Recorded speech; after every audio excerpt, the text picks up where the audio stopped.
Hitler if you think we're on the run. We are the boys who will stop your little game.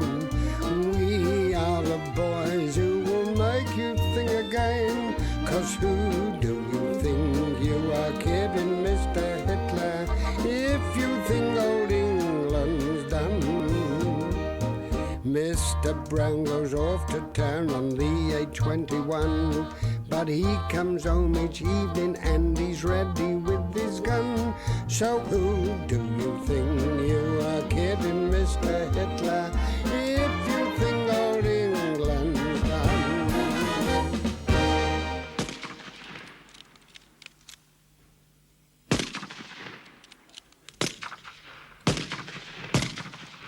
Don't jerk the trigger, Pokey. You squeeze it like a lemon. Like a lemon? Yes, Mr. Jones.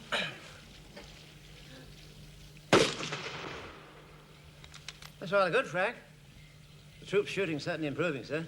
If we go on like this, I'll have to call us Mr. Mannering's sharpshooters. Your turn now, Captain Mannering. What have I got to beat, Wilson? Fraser's got the best score so far, sir. 2 bulls, 2 inners and 1 outer. I think we can improve on that a bit. Would you like to lay a wee wager, Captain Mannering? Yes, I don't mind. We say a shilling? Make it 10. Not a lot of money. Batten down, Captain Mannering. Certainly not. Here, Mr. Mannering, I'll do the spotting. Excuse me, can you tell me who's in charge here? Captain Mannering. He's the one shooting the gun. Oh, thank you. You're doing ever so well, Mr. Mannering.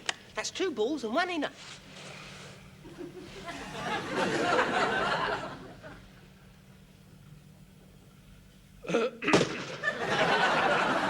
Missed.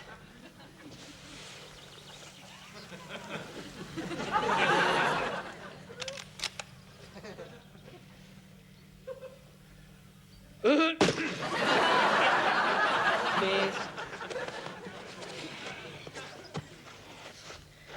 What do you think you're doing?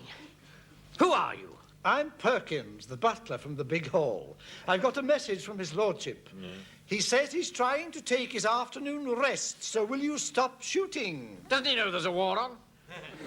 And if his lordship objects to the noise, why does he have a firing range on his estate in the first place? This range is for real soldiers, not home guards. And you're only here on sufferance, so will you kindly jack it in, my good man? I'll take my 10 shillings now.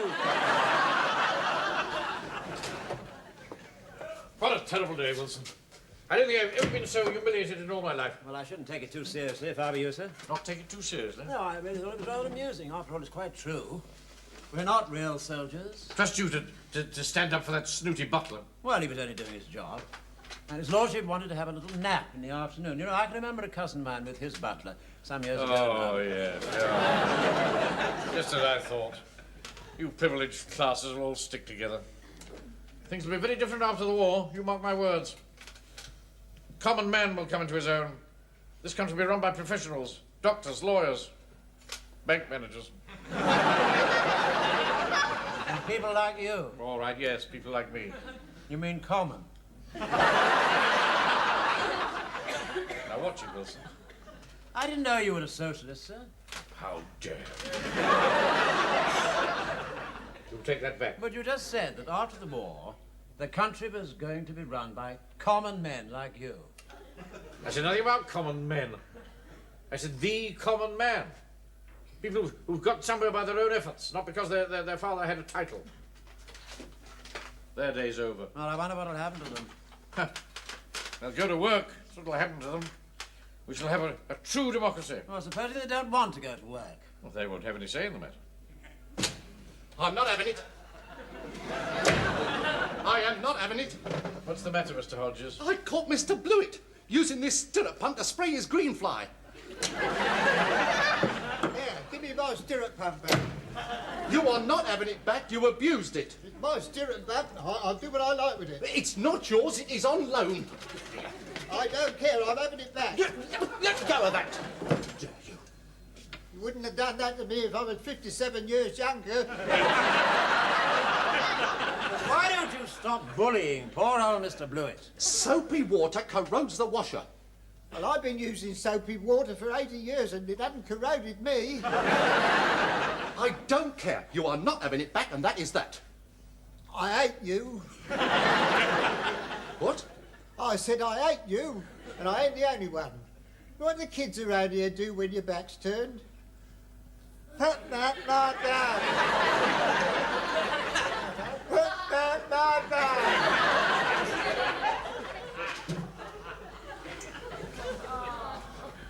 I don't believe it. See? He's got feet of clay. I think perhaps I should go, Mr. Blewett. He's not having my stirrup pump, though. The bigger they are, the harder they fall. Put that Leave me alone! No! I can't stand it! I can't take any more, Napoleon! Do you know, I'm the most hated man in this town. Nobody's taking this war seriously. I agree with you there. Well, you know, it's only human nature, sir. The Home Guard's been formed 2 years and there hasn't been an invasion yet. And people are beginning to think that we're just wasting our time. That's exactly what Germany wants, isn't it? Lull us into a false sense of security and catch us when we're off guard.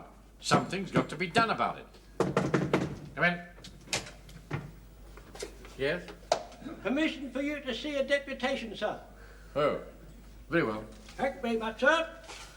Deputation into the office at the double quick march. Deputation out. What's all this about?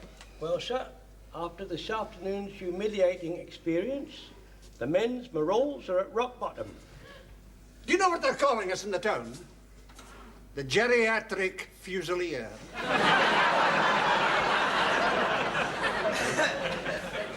In some cases, the right. Henry, my mum says that Home Guard training is turning a mild-mannered gentleman like Uncle Arthur into a brute. Oh, Frank, really? Well, do you remember when she asked you to do the washing up? You got cross and you threw a teacup into the sink and it broke. Yes, all right, all right. The thing is, men, we've got to do something to make this town appreciate the Home Guard. Well, I look at it this way, sir. It is our job to stop German paratroopers roaming around the country, ravishing our maidens. Now, what we've got to do, well... Mr. Mainwaring, do you remember when we took part in that Home Guard training film?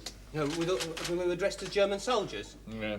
Well, the whole county was in an uproar, wasn't it? Because they thought we was the real thing. Yes, that's right. So you had to go and see the area commander in the morning, didn't you? By the way, sir, you never actually told us what he said to you.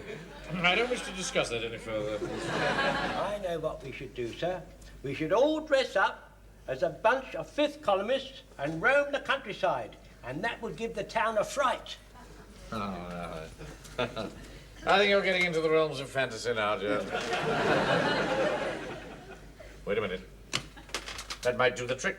Sir, I don't think I'd like to roam the countryside ravishing maidens.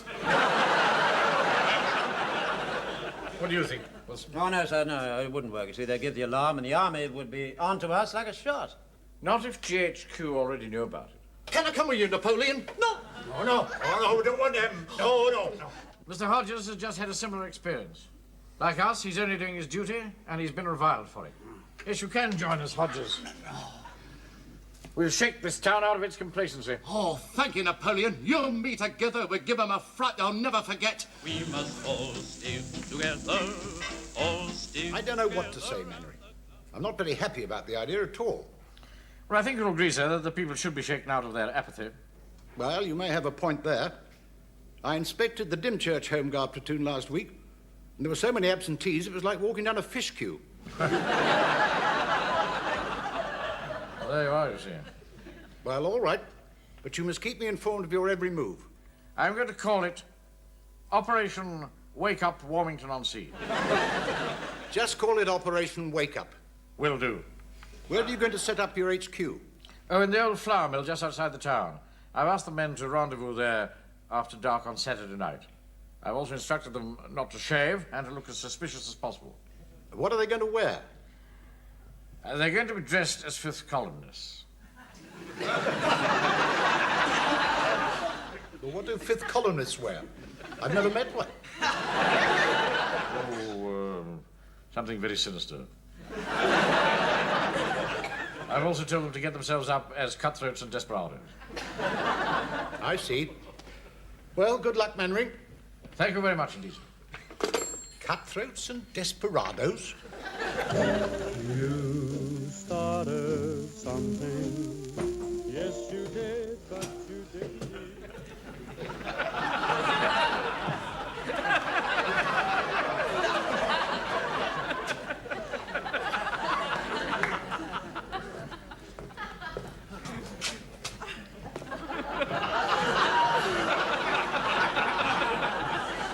Where's the light switch?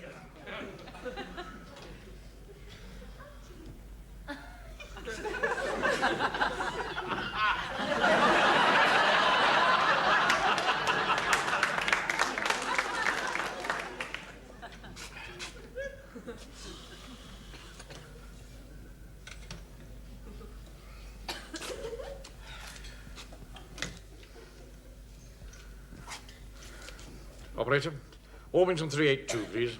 Yes. What? What's my number? Oh, right.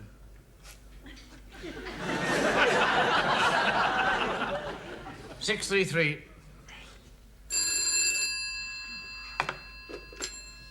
Hello? Wake up. Roger. Hey? Wake up. Roger. My name's not Roger and I haven't been asleep. Who is this? It's me, the Badger. Where's Godfrey? He just popped out a minute and he's asked me to mind the phone. We had no business to pop out for a minute. When he comes back, give him this message. Operation Wake Up, Roger. And tell him he's to ring Warmington 633 at once. Now, it's very urgent. We got that? Yes, I've got it. 633.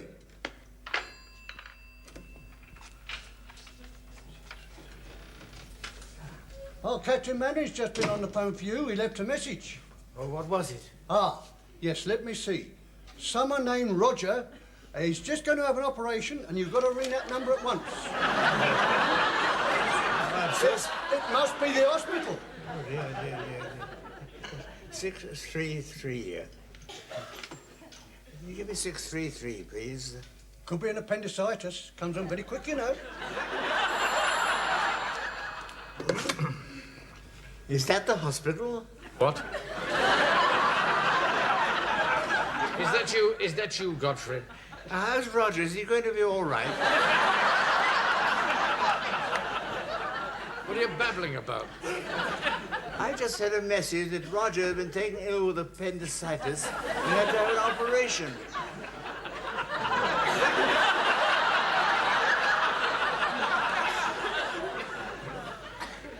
The message was that Operation Wake Up has started. Oh, Operation Wake Up. Now pull yourself together, stand by that phone and don't go to sleep. Oh, don't worry, sir. I got that part of the message all right.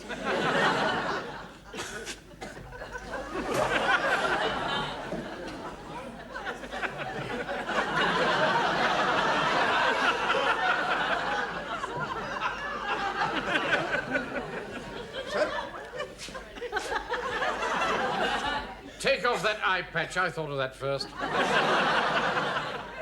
But you can't have an eye patch with glasses. I don't intend to have. When I want to look suspicious, I take the glasses off. Why don't you wear this over the other eye? Then you'd look even more suspicious. Now watch it, Fraser.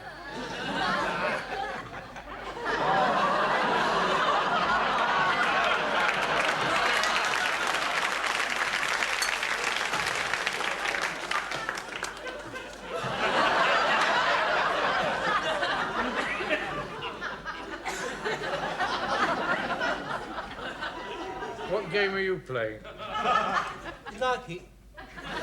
I copied it from a photograph of Edward G. Robinson in Scarface. Brush the chalk off it. You said we were supposed to look like cutthroats and desperados.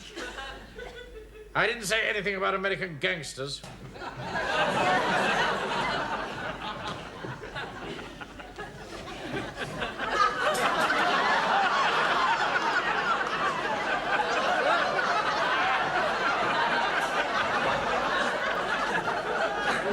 Fits the bill. I think it looks absurd. Well, you told us to make ourselves look as suspicious as possible. There's a difference between looking suspicious and looking absurd. Where did you get it from, anyway? Well, I used to wear it every year at the Tramps' Ball at the Savoy. Oh, did you really? I don't think I've ever seen anything look so stupid in my life. Well, it's not as stupid as wearing an eye patch with glasses. Wilson, I can understand Pike wearing something stupid. Very young boy, vivid imagination, thinks everything's a game.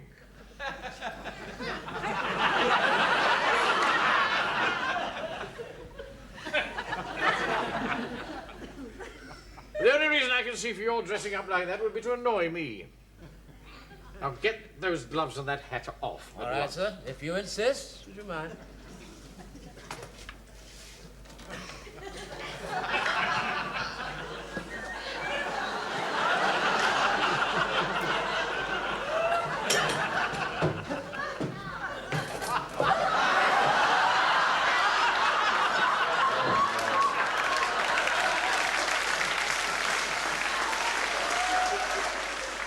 What do you think, sir? Bet you didn't know it was me. You've gone too far. Let me be a nun, Captain Mandarin. Everyone's dressing up as nuns these days. It's in all the papers. Now, look, don't argue. Just get it off. But if I get it off, so I've got all my ordinary clothes on underneath, and I shan't look peculiar. I wouldn't say that, son. All right. All right, now settle down, a lot of you. Now make yourselves as comfortable as you can for the night. There are plenty of flour sacks about. We move off at first light. Moonlight becomes dew, it goes with your hair. Dude! Halt! Look, this is no good, Wilson. We don't look suspicious or furtive enough. Yeah, but if I were to turn my collar up like this, make my eyes shifty like this. Any good? No, not really. Good. Tell the man to march like a rebel in a shifty and furtive manner. Very good, sir. 2, in a shifty and furtive manner, like rebel. 3, 1. Halt! Jones, go stop that truck and ask the driver where the aerodrome is. Yes, sir, I'll put on a German accent, sir, now and make me suspicious. Very good idea.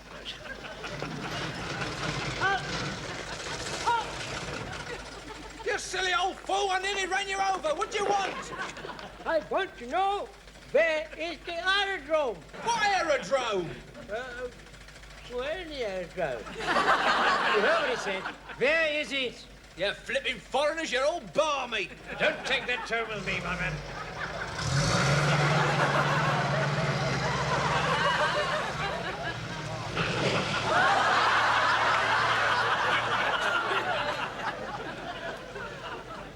Mr. Mandarin, you look even more suspicious now. We're getting nowhere at this rate, Wilson. We've got to do something more drastic. Well, the next time somebody comes by, why don't we grab Hodges and start hitting him to make it look as if we're trying to get secret information out of him? Good idea, Uncle Arthur. I'll hit him first. You're not hitting me. All right, Hodges, we shall only pretend. That's right, son. We'll just pretend like this. Coming, Captain Mandarin. Right, Fraser, Wilson, you go grab hold of him. Pike, Jones, start interrogating him. Come on, look frightened, Hodges.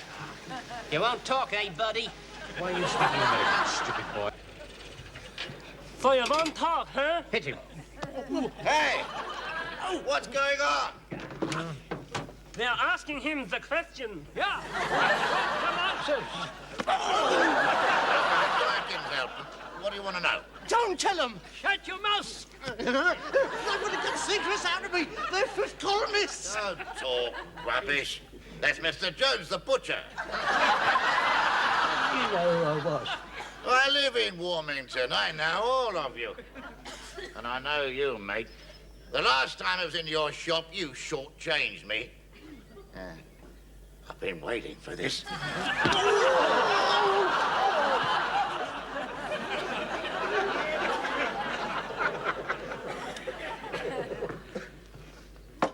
Come on, lads. Let's get back to the ship. Sailing tonight, are you? Oh, you shouldn't ask that, old-timer. Careless talk costs lives, remember? Oh, sorry. If you was to get down to the crossroads, you should be able to hitch a lift into Dover. It's only 20 miles, you know. Thanks. Come on, Frenchie. Au revoir, mes amis. Good luck. French.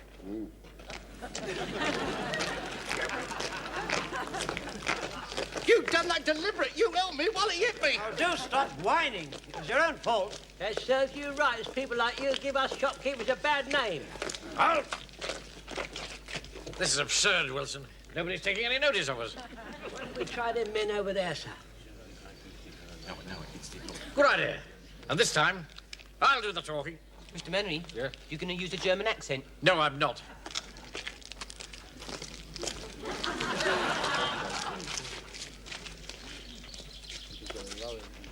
Where's the aerodrome?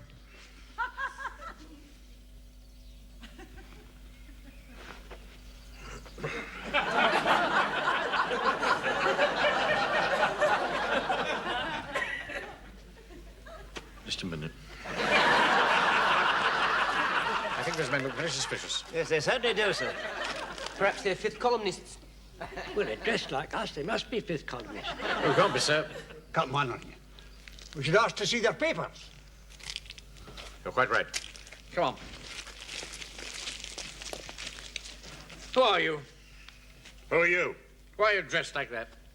Why are you dressed like that? Don't repeat everything I say. Yes, they look like spies to me. Oh, don't be absurd. Show us your papers. Show us your papers. Oh, I've had enough of this. In the name of the king, I demand to see your papers. Not until you've shown us your papers. Show us yours. We're not going to. Oh, yes, you are. Oh, no, we're not. Oh, yes, you are. Oh, no, we're not. no, Come on. no, Here, I'll give you another.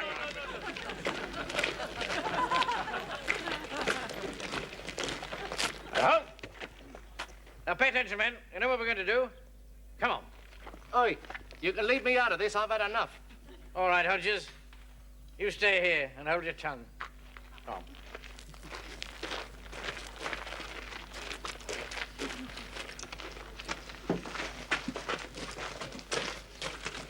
Ah, that was a very good morning's work, was it not? Yeah, it was a very good morning's work. Yeah. It went on good morning's work. Yeah. Ja, boy. That is ein fact. We have seen the aerodrome. Did you notice how many airplanes there were, mein Herr? I made many notes. But we have seen the ships in the harbor. I wrote down the numbers of the ships. But we need some more of the information. Hello. Why do we not ask them? That is a very good idea. We will ask them the questions and we will get the answers. I promise you.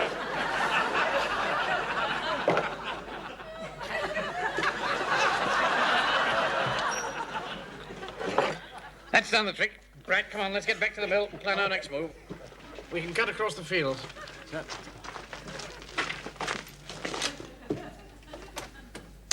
Hello, Mr. Godfrey. You still here? Oh, sir, I'm in charge of the telephone. Sir, I wonder if you could carry on for me for a few minutes. Yeah, but don't be long. It's nearly time for morning service. Oh, I won't be. Good morning, Vicar. Morning, Mr. Godfrey. Do you mind, Mr. Yateman? I want to get my sermon out of the drawer. Morning, Padre. Mainwaring anywhere about? No, he's not here. Sunday morning and he ain't here? Where the hell is he? I've no idea. Reverend Timothy Farthing. What? I'm afraid there's no one here. Oh, dear. What's the matter? It's the police over at Dymchurch. They want the Home Guard. Typical of Mainwaring not to be here when he's wanted. Lazy slacker. All right, I'll take it. Get out of the way, for heaven's sake, man. Hello. Captain Square here, commanding Eastgate Platoon, Home Guard, don't you know? What? What? Good heavens! I say, are you sure? Right, well, I'll be over right away. They say there's a bunch of fifth columnists over there, desperados, armed to the teeth, asking questions about aerodromes. They were last seen at the Six Bells. I must get over there absolutely at once. Where is the Six Bells? It's about 5 miles away off the Dymchurch Road. Damnation, I've got no transport. We marched over here from Eastgate. Captain Merrick's van's in the yard. What a damn good idea, Padre. Shouldn't you ring GHQ? No. I can handle this and you can come with me and show me the way. Oh, no, I don't want to get mixed up in any trouble. Besides, it's nearly time for morning service and I got to take the collection. Well, never mind that, you old fool. Come on, get out from that thing. Come out. Quick. Which way did they go? They went that way, sir. Right. Don't worry, we'll get them. Ha-ha! Tally-ho!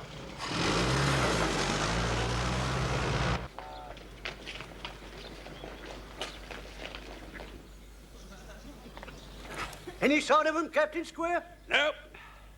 Nothing. There they are! We've got them! All right, men, back in the van.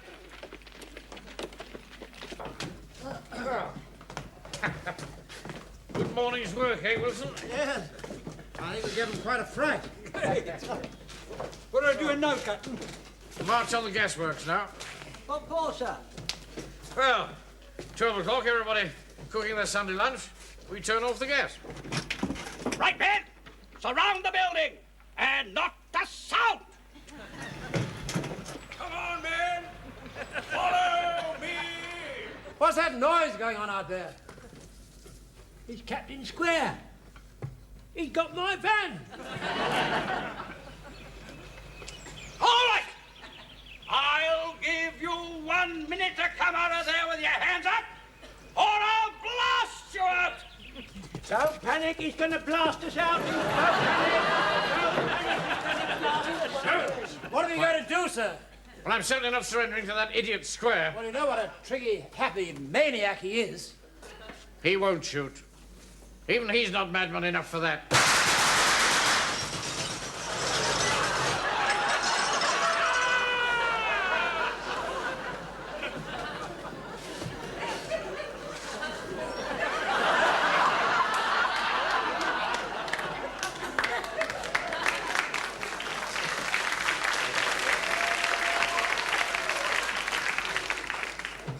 Mainwaring! What the hell are you doing here? You madman! You nearly killed us all. Well, Mainwaring, I must say, for the last couple of years you've been behaving like a clown, and now you look like one. What? It got you going, didn't it? It fooled you completely. Yes, we had you running all over the countryside. I knew who it was the whole time. Rubbish! You filthy hook, line, and sinker. You're a fool. You'll take that back, Mainwaring. I'll take nothing back. You've been a fool for years. Don't you call me a fool, you fool! I'll report you to the Colonel. You rotten sneak! I'll have you kicked out of the golf club. I'm not a member of the golf club.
Mr. Hitler, if you think we're on the run. We are the boys who will stop your little game. We are the boys who will make you think again. 'Cause who do you think you are kidding, Mr. Hitler, if you think old England's done? Mr. Brown goes off to town on the A21, but he comes home each evening and he's ready with his gun. So who do you think you are kidding, Mr. Hitler, if you think old England's done? All in all, it sounds quite a party, sir. Yes, definitely the biggest exercise we've ever mounted. We have 2 brigades of infantry, battery 25-pounders, air support. We've even managed to rustle up a few tanks. Now, I'm relying on you to be one of the umpires. Well, I've hit a bit of a snag there. I've got the same old trouble with the leg. But I managed to find a deputy. He runs the Warmington-on-Sea platoon. Mannering's his name, Captain Mannering. He'll be very unpopular if he makes any wrong decisions. He's used to being unpopular. He's a bank manager.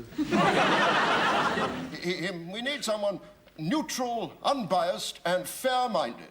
Oh, he's that, all right. Yes, if I had my way, you know, all these black marketeers would be up against the wall and shot. By the way, sir, have you heard any more about that umpiring business? Yes, I protested against it. I've no doubt it's an honour to be selected, but I have no time for umpiring. I'm a leader. I want to be up there in the forefront of the battle. Yes, you're quite right, Captain Mannering. You don't want to be no umpire. We never had no umpires in the Sudan, you know. General Kitchener didn't believe in them. All's fair in love and war, he used to say. He's a very educated man, you know. He used to make us wait till the Fuzzy Wuzzies were only 60 yards away, then we used to mow them all down till they was dead. Didn't need no umpire to tell them, they knew they was dead. No, sir, talking of umpiring reminds me of when I was at school. I can remember seeing a boy pinching tuck from the snodge. Tuck from the snodge? Yes. There's some foreign school you were at? Anyway, I didn't really want to beat him. You want to beat him? No. You see, sixth formers are supposed to keep some sort of order, you know. Ask me, the whole system reeks of depravity. Yes, but it turned out some very brave officers, you know, because they've been through all that depravity. Anyway. Mannering, Warmington-on-Sea Home Guard. Mannering, I'm afraid it's no dice with the Brigadier. You'll have to be an umpire. I see. Oh, well, I suppose an order's an order, sir. There is one compensation, though. You'll get a staff car. Oh, staff car. Right. What's more, it hasn't been allocated, so you might be able to hang on to it. Anyway, it's yours for the time being. I'll get it along to you today. Thank you very much indeed, sir. Thank you, sir. Oh, well. Seems I'm going to have a staff car. Oh, that's marvellous. Oh. Why? Well, apparently this umpiring is a very important job. What sort of a car would it be? I suppose it'll be a limousine of some sort. This really is a beastly nuisance, Mr. Hodges. Are you sure it's necessary? Well, what has to be, Vicar. You should know that. You say it often enough in your boring sermons. The Vicar's sermons are not boring. There's several good bits in each one. What's going on here? There's new blackout regulations, Napoleon. This is no smoking in the streets after dark, and all outside keyholes have got to be bunged up. I've got enough putty here to fill up all the keyholes under His Reverence's jurisdiction. And it's fresh. Smell it, Your Reverence. I've no desire to smell it, Mr. Yateman. I hate the horrid smell of linseed. Half that keyhole belongs to the military. And I'm not having putty put in. It's been scientifically proved by experts that a thin shaft of light, no thicker than a pencil, shining through a keyhole can be seen by an enemy plane 1,000 feet up. Hello. Mum said I'd find you here. Oh, hello, dear. Oh, this is my niece. She's got a spot of leave. How do you do? Hello. Corporal Jones? Sir? This is Sergeant Wilson. How do you do, Sergeant Wilson? I say how very pretty you look in your uniform, don't you think so, sir? Very, very feminine and obviously very efficient. Now look here, Wilson. Wilson. Put the girl down when I'm talking to you. What on earth's that? Sorry to interrupt you, Mr. Mannering. Colonel's just driven into the yard. Evening. Turn to right! Turn out the guards! Turn out the guards! Jones! There's no one there, sir. He's outside, Jonesy, outside, Oh, outside. outside. Oh, right, fall in the guard! Fall in the guard! Fall in the guard! Well, I've no more time to spend on this nonsense. My staff car's just arrived. Well, staff car? How did you get a staff car? My position entitles me to one. Who are you kidding? Your position wouldn't entitle you to a pair of roller skates.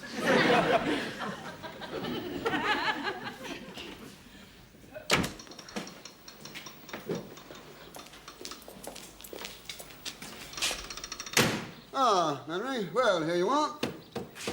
Oh, there's a box of thunder flashes in the back. You can use them to simulate mortar fire. Thank you very much, sir. To begin. You're pushing your luck a bit there, Corporal. Oh, by the way, there's not much juice in the car. I'll send round 4 gallons. That should easily see the captain through the exercise. Sure. Is this it? How do you mean, is this it? Well, it's a bit small, isn't it? I think it looks rather sweet. Absolutely first-class vehicle, this. For the kind of cut-and-thrust warfare that we shall be involved in, you know? Nip into the enemy, hit him, nip out again. Oh, hi, and you'd look a right Jessie sitting in anything larger. Miss Mainwaring, is it bulletproof? Of course it isn't bulletproof.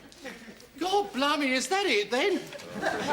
You don't call that a staff car, do you? We happen to find it very, very charming. I was right. I said you wasn't entitled to a pair of roller skates. They've sent you one. Come on, Vicar. Go on.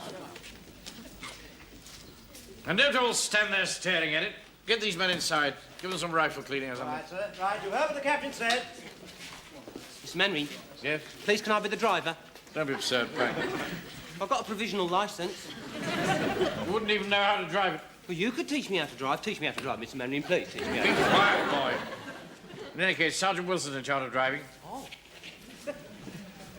Uncle Harper, will you teach me how to drive? Oh, go away, Frank. If you don't teach me how to drive, I'll tell Mum and you won't get your egg for breakfast on Sunday morning. Now, as umpire, I shall carry my sergeant with me and my corporal and very possibly my runner. Get in the driving seat, Wilson. That's it. You come into the back. Sir? Miss Mainwaring, Yes? can I be the runner? All depends on how you behave. Right. Right, get in there. Jones. Thank you very much, sir. All right, thank you, sir.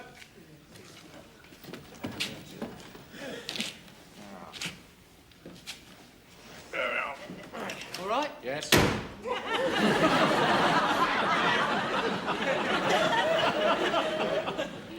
Yes, well, that'll be all right, I think, wouldn't you?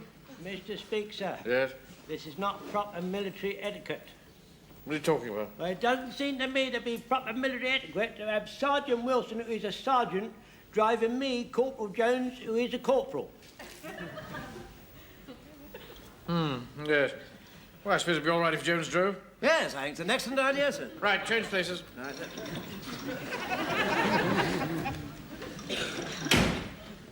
I said change places. Well, sir, I'm afraid you'll have to get out, you see, because Sergeant Wilson's seat doesn't move forward. Let me help you, Mr. Mainwaring.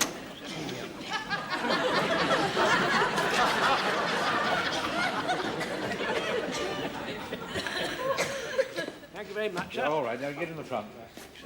Excuse me, sir. Yes? Get it. right, sir. After you, sir. Oh, I beg your pardon, sir. You see, if you get in first, it means I can't get in. Sort yourself out.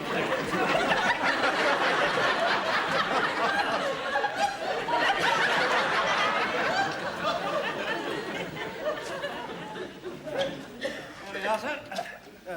Right. All right?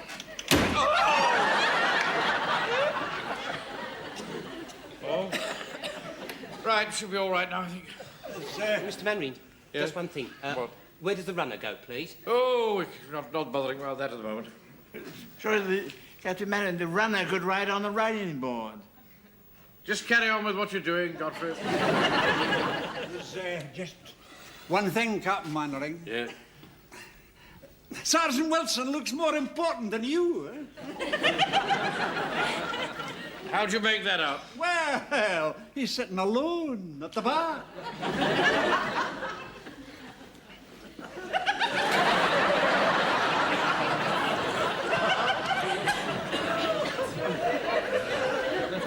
Mrs. Wilson.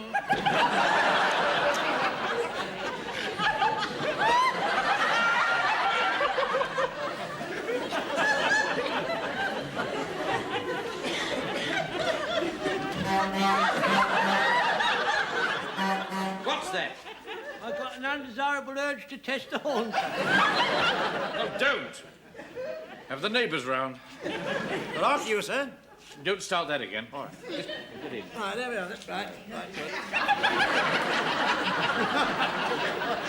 How can I get in the back with your big fat body in the front? Well, I'm sorry, sir, but I mean, you're just confusing me like this. You're shouting at me like you do. I am not shouting at you. But you're speaking very, very loudly. Right. Now get in. Right. All right? Yes. Right. I think that's all right now, isn't it? Aye, that's fine. You can swank to your heart's content sitting there. Henry, where'd the runner go, please? On the running... on that thing there. Hang on. No, I don't think that'd be safe. See, I'll have to hold on with both hands and I wouldn't be able to use my Tommy gun. Sir, why did you let Private Pike sit next to you?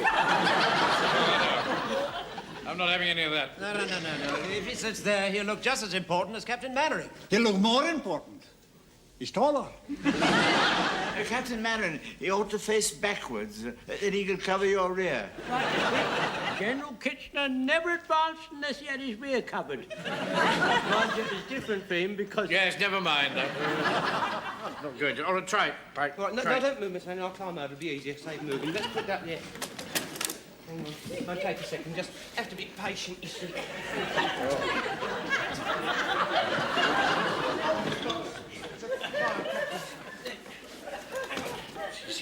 Right.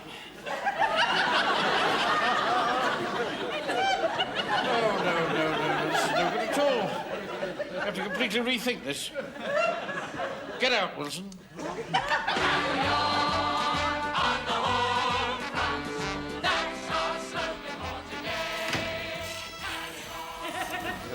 Another raspberry egg, please, Nora. You're going it a bit, aren't you? No, it's thirsty work. Been going over the new staff car, haven't we, Mr. Jones? Yeah, we've been going over the new staff car, sorting out the teething trouble problems. That'll be threepence. Threepence? Yeah, it's gone up. There's a war on, you know.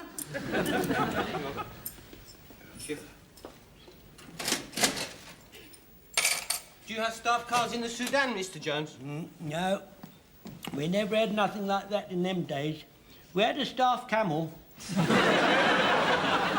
We didn't have horn or windscreen wipers or anything like that. Evening. Hello. Are you part of that home guard lot round at the church? That's right. You were the warden, weren't you? Sylvia. That's right. How did you know? Well, my uncle told me. Oh. He's the sergeant. Oh, I remember. Randy old geezer, isn't he? You mustn't say that about Sergeant Wilson. He went to public school. Well, they're the worst. Lime crush, please, miss. Why aren't you a proper soldier? What do you mean? I am a proper soldier. Yeah, we're all proper soldiers. No, I mean, why aren't you in the proper army? Well, I'm knocking on a bit, you know. I wasn't meaning you. I got funny blood. Not one in a million like me. No, if I crashed my Spitfire and got wounded, they wouldn't be able to transfuse me. See that? I'm waiting to be called up, though. Secret Service. I didn't know that, Pikey. Shut up, Mr. Jones. Well, what happens if you get wounded in the Secret Service? I don't care. Oh. That's me all over. Threepence, please. Oh, no, please. Have this one on me. Oh, thanks. Thank you, Nora. Well, your girlfriend get jealous if she sees us. I haven't got one. Special. I play the field. Does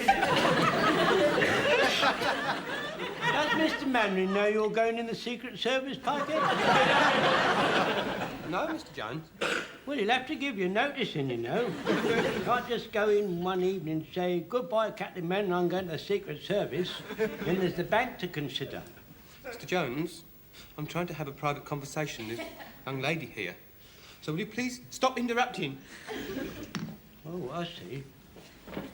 I see. Like that, is it? A friend in need is a friend indeed.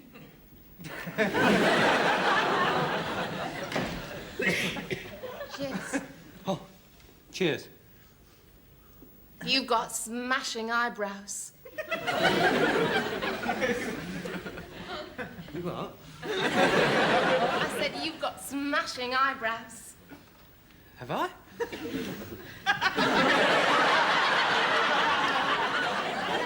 They're like Tyrone Power. Hi? Yeah. Oh. Yeah, look. Oh, yeah. I like Tyrone Power. You go to the pictures a lot. Oh, yeah, quite a lot. We're going tomorrow night in Eastgate. Cool, you don't have to sweep a girl off her feet. What time shall I meet you? I meant Uncle and... 6:30 outside the church. After parade. Cheers. Cheers.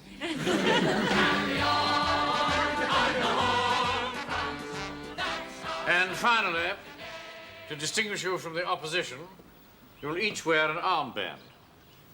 Ready, Corporal? Yes, sir. All ready and correct, sir. Right, hand them up, please. Right, thank you very much, sir, as you're one. Thank you, Jonesy.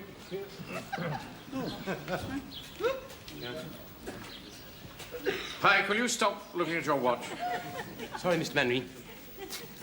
You going to be long? I should be as long as I need to be. There's a war on. Why does this boy keep looking at his watch? Because we're going to the pictures. He keeps looking at the gate, too. Yes, well, that's the way to the pictures. Come on, Ring. My armband doesn't say umpire, it just says ump. How do you account for that, Jones? Well, so I look at it this way, so when you're wearing the band, the only part that shows is the ump. You see the R is underneath the arm.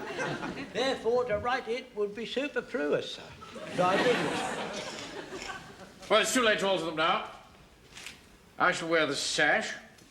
Captain Mannering, sitting in that car wearing your sash, you look very important.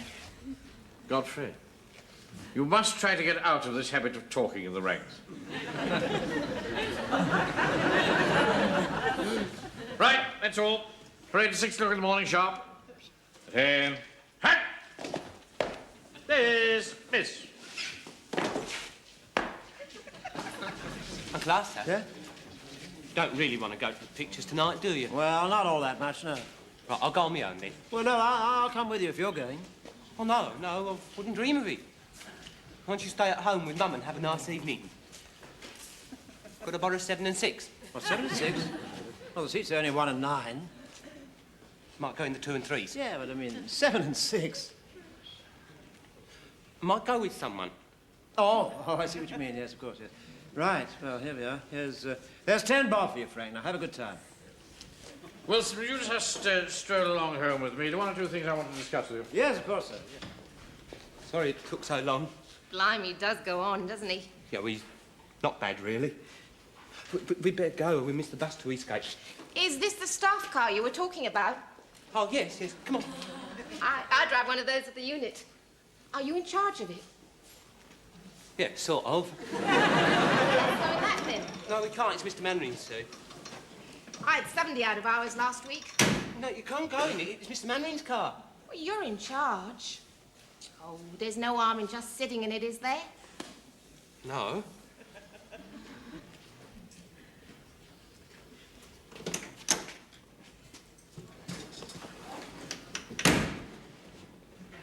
No harm in just sitting in it. It's good, isn't it? Oh, look. He's left the keys in. Oh, I better have those. What you doing? Starts well, doesn't she? I'll turn it off. What's the matter? Are you scared? I'll turn it off, please. Do you know something? I'm disappointed in you. I didn't think of you as a soppy boy. I'm not a soppy boy. I thought you were a real man. I am a real man. I thought you could take snap decisions. I can take snap decisions. Good. You can tell me the way to get there. What you doing? No, look, we'll get into trouble. Relax. We're going to the pictures. We'll get into trouble. You'll get me really into trouble. What are you worried about? No one saw us. No, but they might have done. Pigs might fly. You seem to forget. I've got a very responsible position in this town. I think that's what first attracted me to you. Oh, haven't you got thin knees? They're not thinner than anybody else's. They are. They're like sparrows. They're all...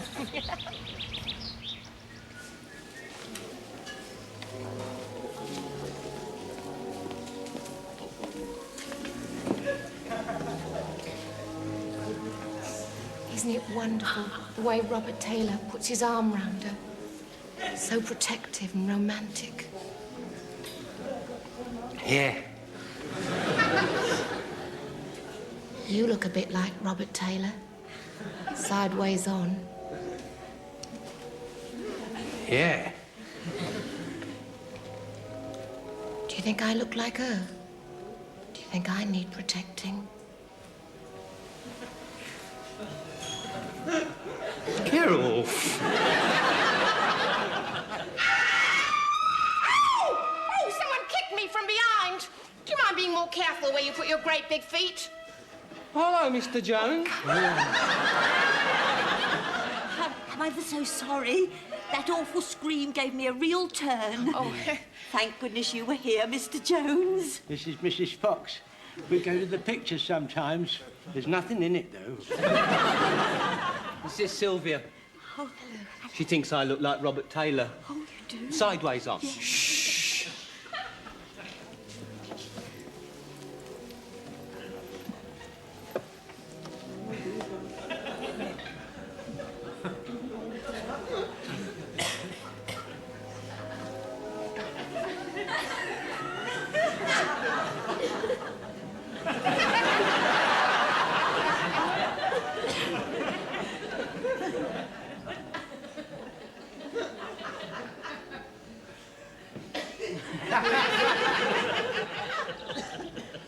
Get off. I like Robert Taylor, don't you? Yeah, It's good having my car to drive in, isn't it? would be if I wasn't so hungry. Well, there wasn't time for a snack. My mum will want to know where I've been. My mum want to know where I've been. That's not funny. What's that? I expect the car's hungry and all. What's the matter? It stopped, doesn't it? Well, why has it stopped? I figure we've run out of gas, baby. You planned this, haven't you? Just deliberately. Do you honestly think that I've nothing better to do than plan to run out of petrol in the middle of a country road with you stupid-looking boy? Not a stupid-looking boy. Don't call me a stupid-looking boy. You retarded, you are.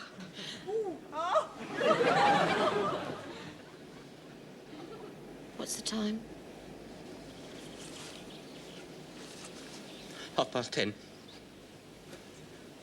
Any minute now, my mum's going to start worrying about me. Stop worrying about me. Oh, shut up. Oh. What are we going to do? Let's find an haystack and spend the night beneath the stars in each other's arms. Get off. Get out and push, then. Push, it's 9 miles. Well, have you got a better idea? You're just going to sit there? Yes. You'll have to help when it comes to the hills. We'll worry about that when the time comes.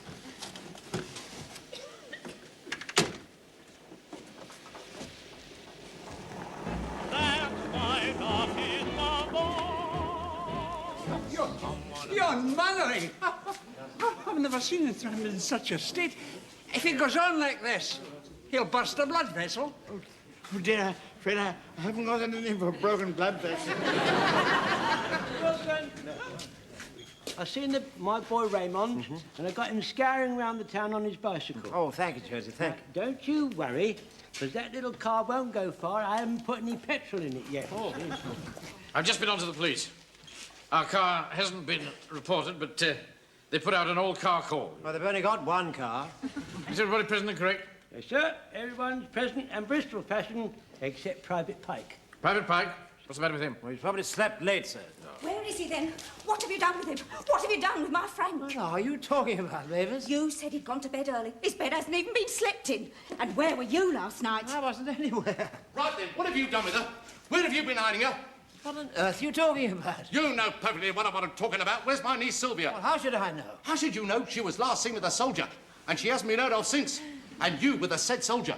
I saw you ogling her in the office. The man's a sex maniac. Permission to speak, sir. It is not within my personal experience, but I have got a hunch that Private Pike went to Eastgate to the pictures. 6:15 in the morning. Sir, I fell asleep at the pictures once. Don't keep interrupting, Godfrey. It's very irritating. Look, I don't care what happened to that soppy boy. Where's my niece? What's more to the point is where's my staff car? Pike! Pike, where have you been with that car? All the way to Eastgate. 9 miles, and I've had to push it back every flipping foot. Where have you been, Sylvia? With him. With that soppy boy? Do you mean to say you've been out all night with her in this car?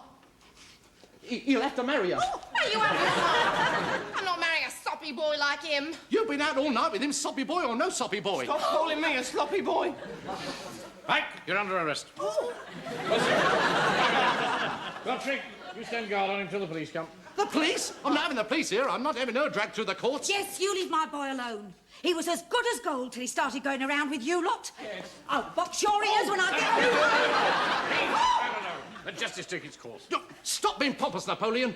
You stop interfering. Get him in the office, Wilson. Arthur, if you lay a finger on him, I'll make your life a misery for the rest of your days. Come on, just one wee word. What are the police going to say when they find out you have not immobilised the car? You're quite right, Private Fraser. It's a criminal offence not to immobilise a car. Aye, that it is, and you're responsible. Do you hear me? You are responsible. All right. None of these things will stop me from doing my duty, but it would be wrong not to give them consideration.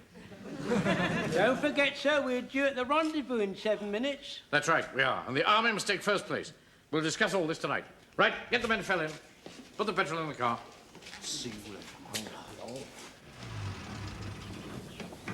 Come with me, Jones. I'm just going to that clump of trees over there. See if I can spot their position.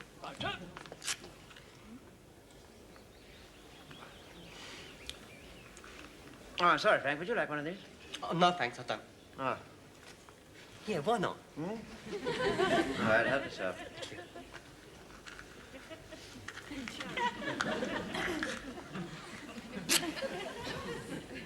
All right? No, no, Frank. Not last night. I know we shouldn't have taken it, but we didn't do the car no harm. Yes, well, I'm not talking about the car. I'm talking about the girl. A lot of people will know that you spent the night together, and a lot of people will tell you that what you did was wrong. I was pushing, she was steering. Yes, well, of course.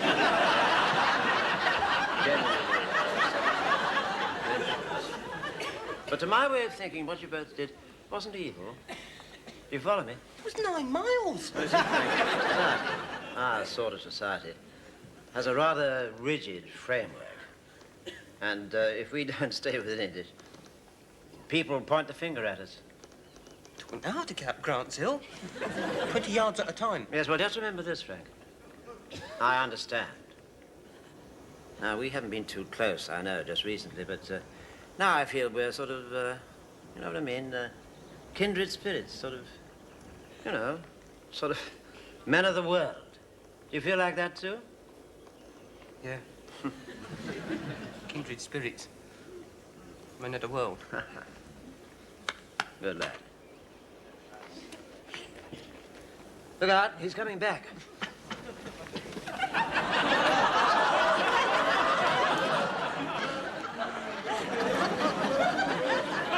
Right, Jim. Drive on to the crossroads. Arthur. Don't go yet, Mr. Manring. Will you be quiet, Pike? I don't want to hear another murmur out of you today. You'll hear more than a murmur in a minute.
Mr. Hitler, if you think we're on the run. We are the boys who will stop your little game. We are the boys who will make you think again. 'Cause who do you think you are kidding, Mr. Hitler, if you think old England's done? Mr. Brown goes off to town on the A21, but he comes home each evening and he's ready with his gun. So who do you think you are kidding, Mr. Hitler, if you think old England's done?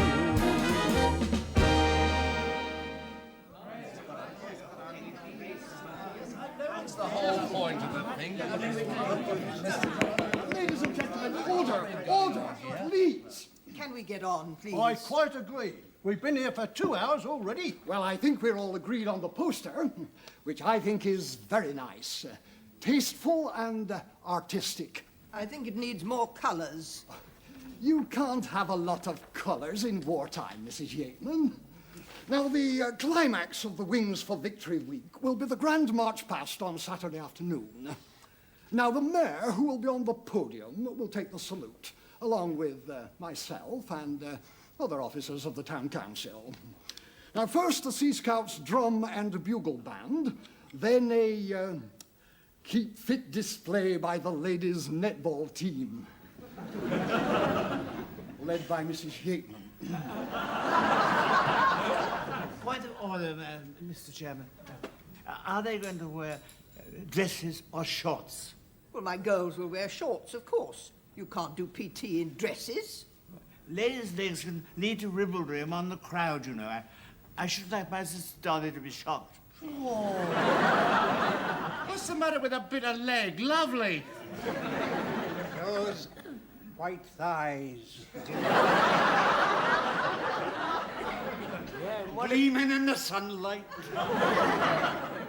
What about them little ankle socks, too? Little ankle socks. Can we raise the level of this discussion, please? I quite agree, Reverend. Be quiet, Mr. Yateman. Can't you keep your dirty old men in order, Mr. Manning? I'm completely indifferent to this discussion. He's hardly said a word. He's sulking. I am not sulking. Oh, yes, you are. You're sulking just because you haven't been made chairman. If I had been made chairman, we wouldn't have been sitting here for the last 2 hours. No, we'd have been here for 4 hours. Now, after that, we have the display of Morris dancing. Now, are there any more suggestions? Yes. Mr. Chairman, through the chair, can I take the floor? Are we all in agreement that Mr. Jones should take the floor? Yes. Right, carried. Mr. Jones, the floor is yours. Oh, thank you. Ladies and gentlemen, now, this is a letter bug. That is a squander bug. Now then, why don't two of us dress up as these bugs? And the letter bug can throw paper about, and the squander bug can throw money about. Oh, Hey, I don't. Who's supplying the money? It's going to be imitation money, Jock. I don't think we could have two bugs. We'll have to make do with one bug. After all, bug costumes cost money. You're going to spend all that money on a squander bug costume, surely. I mean, that rather defeats the whole object. Well, Frank's got a squander bug costume. I made it for him for the Scout show last year. Not going to wear that. Oh. Makes me look a fool. I saw the show. I thought you looked rather sweet in it.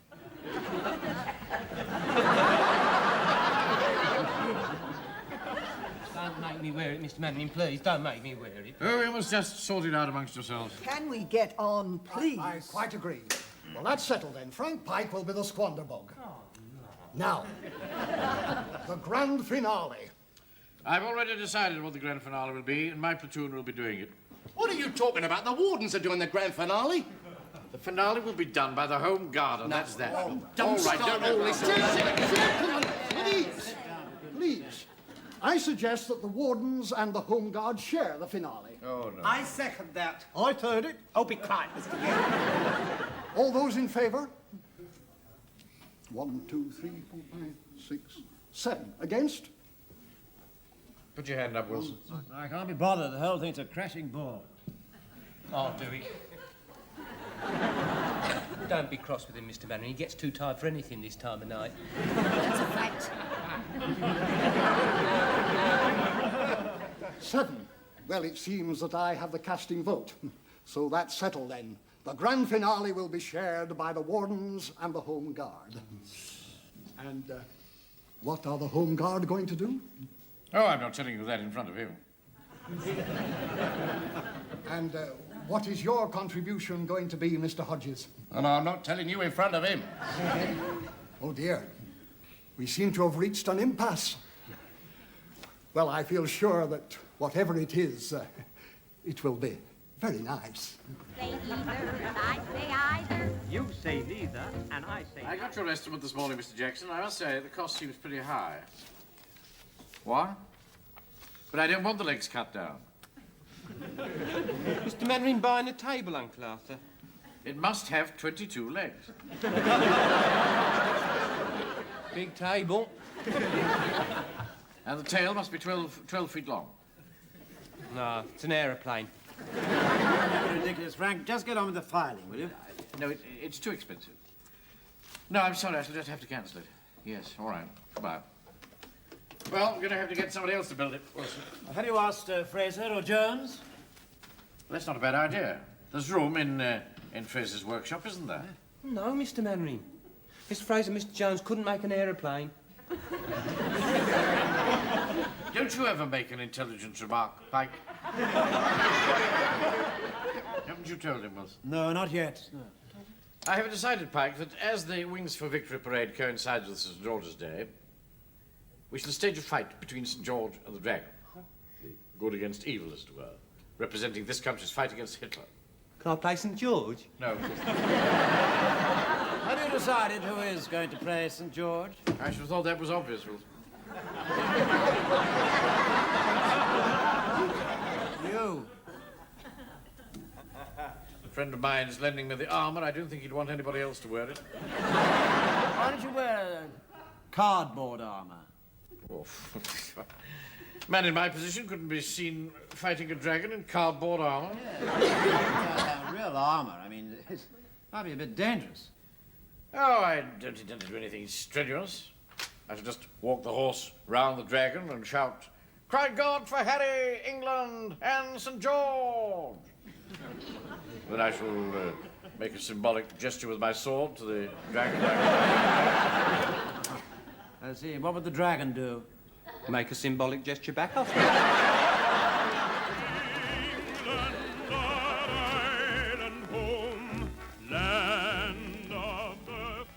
Come on, hurry up, Pike.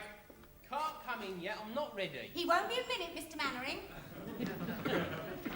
Well, the dragon's outside, sir, and the men are getting into it. Well done, Corporal. Come along, Frank. Ah, here it is.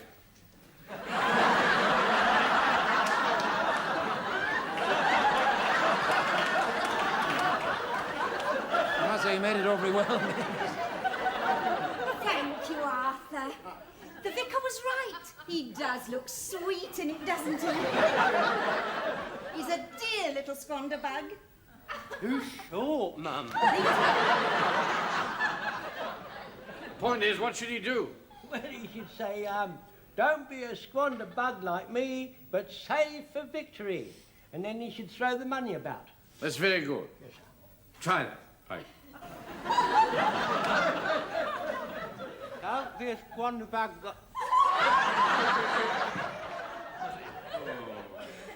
Don't be a squander bug like me. Save for victory.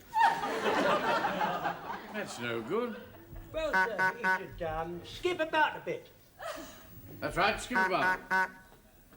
Make gestures with arms if you're throwing money about. Don't squander money like me. Save for... I feel such a fool. The men are inside the dragon's house. All right, good. Heavens above. What is it? Squanderbug, of course. It looks like a potato on two sticks. Have you finished with him now, Mr. Mannering? Yes, thank you. Come along, Frank. Leave it alone. You'll pull it out of shape.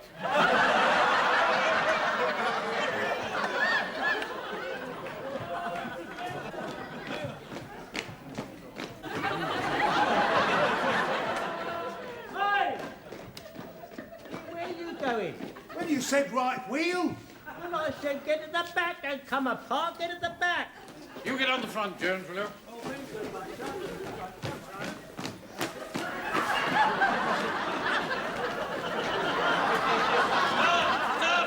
Stop. What's the matter, sir? You've got the tail in your mouth. Sorry, sir. That's better. Right, get out of the skin and I'll explain what we're going to do. Yep. Help me out with this helmet, Wilson. You can't do it with my glasses on. Ah, right. There we are. Ah, then let's try like this. That's it. There we are. Well. Open the visor. That's it. Besides, I'm afraid it's stuck. Right. It's a wee bit rusted. Right. I'll get some oil. Open it up. Didn't know the dragon had arrived, Uncle Arthur. Ever good in it? Now, get out of the way, Frank. Oh, Lord, I'm afraid it's rusted up, sir. I can't hear you. Oh, look. There's a little door here. Can you hear me now, sir? Nearly deafen me, Jones. Can you hear me now, sir? I can hear, but I can't see. He can hear. He can hear, but he can't see. I'm afraid this is going to be awfully difficult, but still we'll have a try. Let me have a go. All right, you have a go then, Frank. Right. Oh, yeah, very clever of you. So I'll give it up in a minute, sir. A wee drop there and a wee drop there. That's right. Oh, look, there's another little door. This helmet's full of little doors, isn't it? Can you hear me now, sir? That's it. Got it. How's that, sir? Hey, you've got to look a little bit red, sir. Are you all right? Just put my glasses on, will you? Yeah, hang on, here they are, Mr. Manning. Careful. There they are. Lovely. Oh, shut your doors.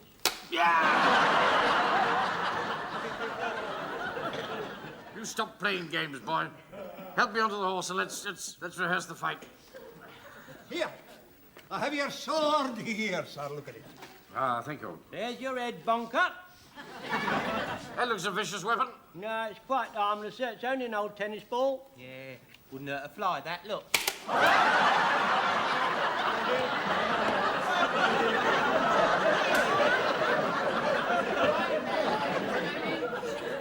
You stupid boy. Your door as well. Now, this is how we're going to stage the fight. Pay attention, men. I shall walk the horse onto the village green, and the dragon will go round me. You understand that, Jones? The dragon will go round you, yes, That's sir? right. Stop. And then I shall shout, "Cry God for Harry, England, and St. George!" And at that point, the dragon will paw the ground and charge. Paw the ground and charge. Right. Right, get into the skin. Right, get into the skin. Right. Help me onto the horse. Come round this side, sir. Mr. Manning. Here are they. Right. Stand on the box. 1, 2, 3. Hop! Hang on, Mr. There. Hop! Give me your leg. That's it. Hop! Take your hands out, will you? Hang on a minute.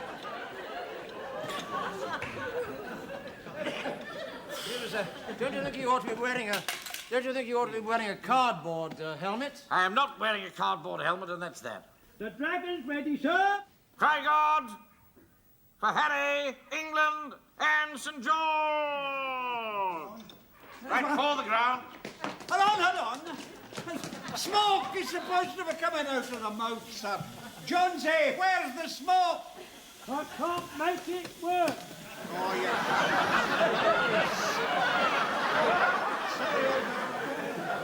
That smoke pouring out of their nostrils, that'll frighten the wits out of the crowd, Wilson. Well, the whole thing frightens the wits out of me, sir. It's all ready now, sir. Ready? Cry God for Harry, England, and St. George! Paw the ground.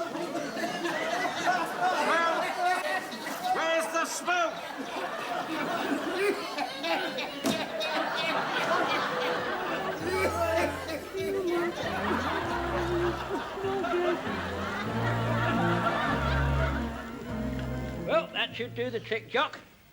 I only hope it works. Yon Mannering must be mad to wear a real suit of armour. It's vanity. Sheer vanity. Captain Manning, sir. Ready to hoist you, sir. Ready to hoist you. Right, help me up.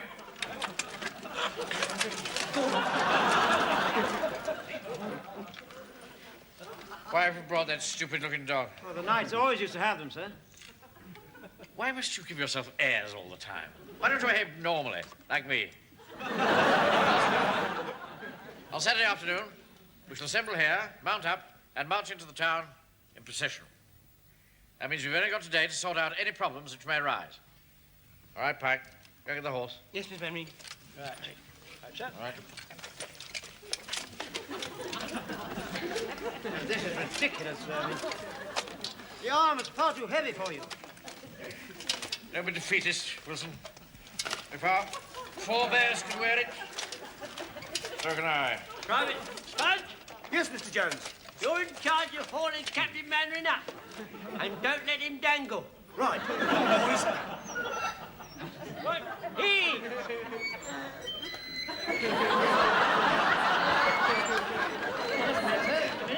You've got your helmet. Right, now him, now him. Don't let him dangle.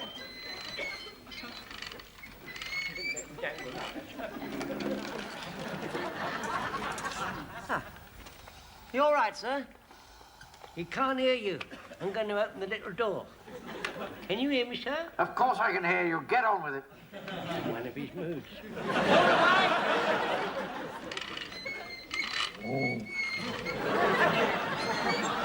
Oh, dear. We're much better if Captain Mannering had left my sister Dolly in this suit of chainmail. Don't you worry, Godfrey, son. If anything goes wrong, we'll get him out with a tin opener. Underneath, Frank.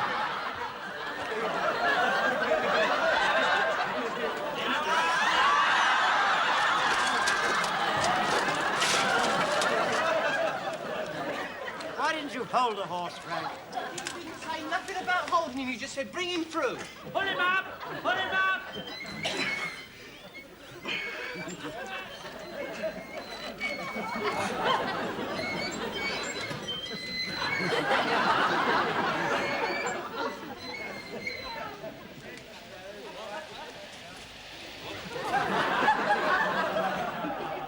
Hold the horse's head, Frank. I am holding it.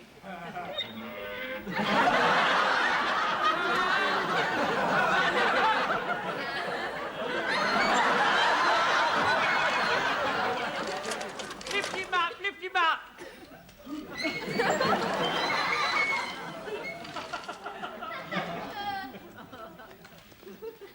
Lower! Lower! What's that, Miss Mannering? Come on, gee up. Come on.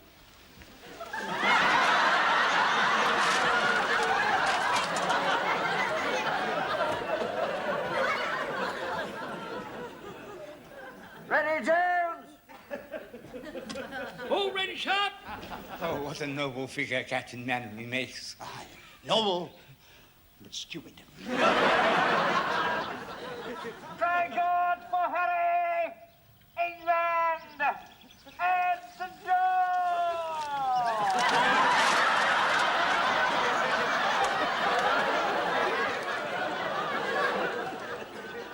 Dragon 1, St. George 0. I think after all, we'd perhaps better let Godfrey's sister knit me a suit of armour. Attention! Band and drummers, ready? By the centre, quick march!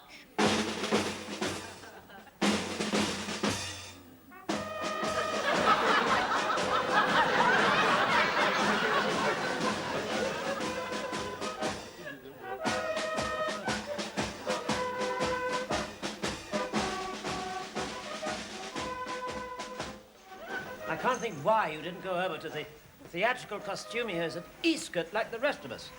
Well, I didn't want to disappoint Godfrey's sister Dolly. She's worked on this night and day. Ladies and gentlemen, the Wilmington-on-Sea ladies netball team present a Keep Fit display.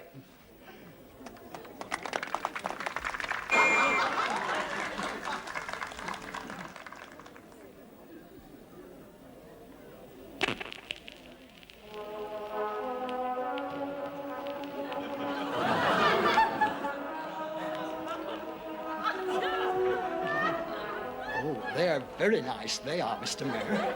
Well, if you like that sort of thing.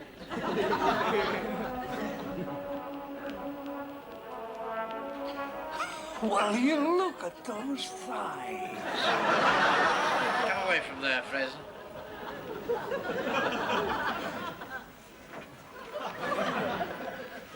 Mr. Mannering, I feel a fool. Do stop grumbling, Pike. Frank, we let you off doing a scorner bug so you could be a herald, and you're still not satisfied. I don't like showing my legs. Yeah, so it's a pity we have to go on before the wardens. Well, Hodges won the toss. Nothing to be done about it. Doesn't matter. After we've done our St. George and the Dragon, anything he does will be an anticlimax. Right, now when I tap you with my sword, you fall over. Is that clear? I'll wait to see Mannering's face if we get out there. He'll be green with envy. I must say, Mr. Hodges, I think St. George and the Dragon is a simply spiffing idea. So original. Hurry up, Mr. Yeatman. Go get changed into your herald's costume. Uncle Arthur, this trumpet makes a lovely pea shooter. Look.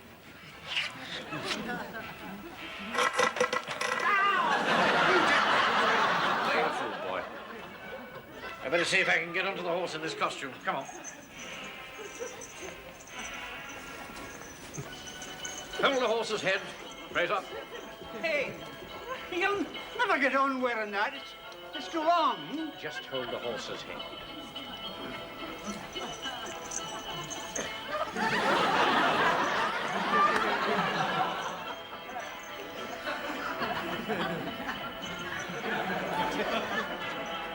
It's too long, Godfrey.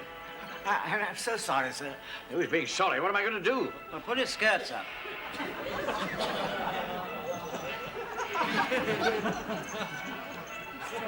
It's no good. Why don't you try side saddle, sir? Don't be absurd. Whoever heard of St. George riding side saddle?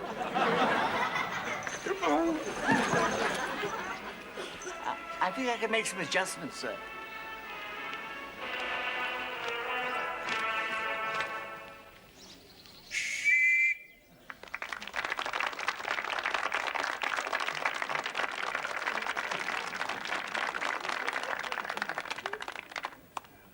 Thank you. Well done, ladies. Now, the next item on the agenda is a display by the Eastgate Morris dancers.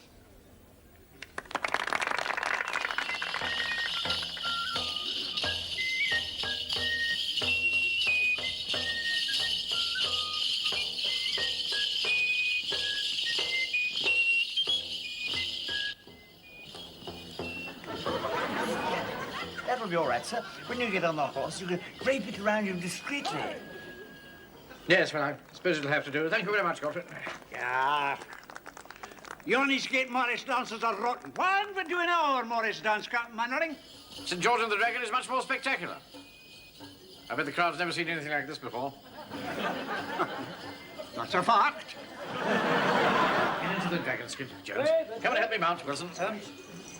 Get out of the way, Paul. What are you doing? All right.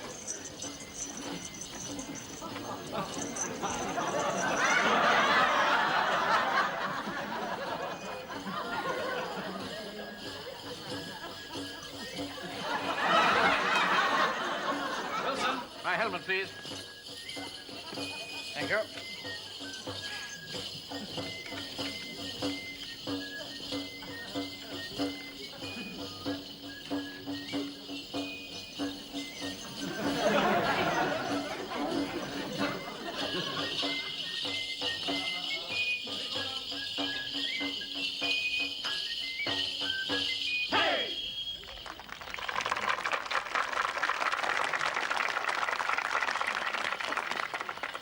And now we come to the grand finale, which is a shared item performed by the Wardens and the Home Guard.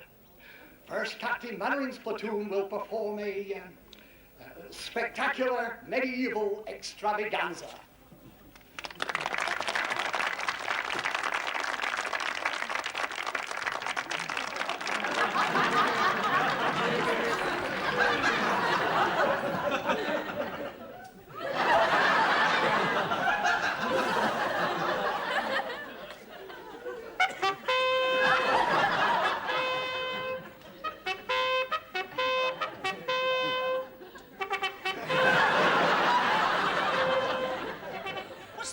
stupid, soppy-looking boy doing? He's dressed like me, Mr. Hodges. Yeah, Morris. What is it, Tracy? Man and his lot are doing St. George and the Dragon as well. You'll be a real laughing stock. I'll kill him! Quick! Get out there! And you get in that dragon skin. Stop handling me. You know I don't like being handled. Shut up and get on with it!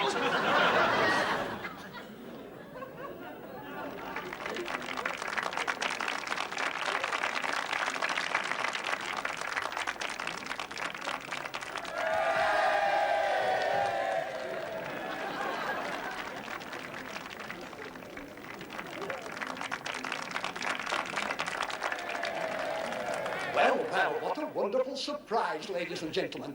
Captain Mannering is going to fight the dragon.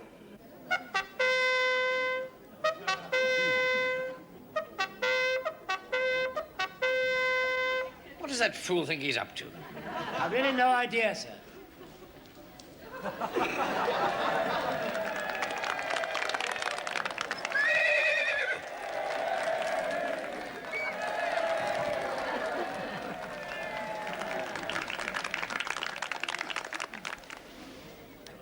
Get off this field, Hodges! Here. What's your game? Clear off. We'll do nothing of the sort. You clear off, you silly fellow. Look here, Vicar. We thought of it first. Oh, no, you didn't. Well, don't say you haven't been warned. Oh, it looks as though Mr. Hodges is going to fight the dragon.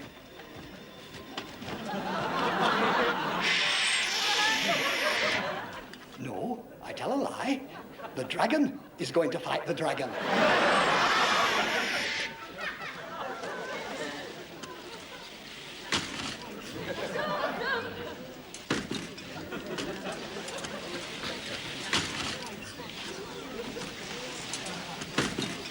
Right, Napoleon.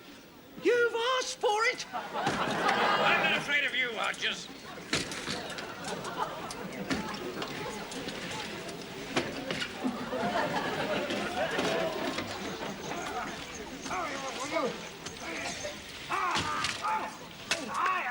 Now the two St. Georges are fighting each other.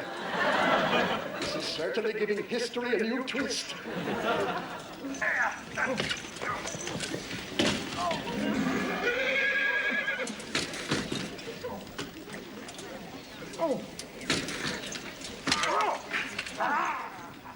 Do be careful, sir.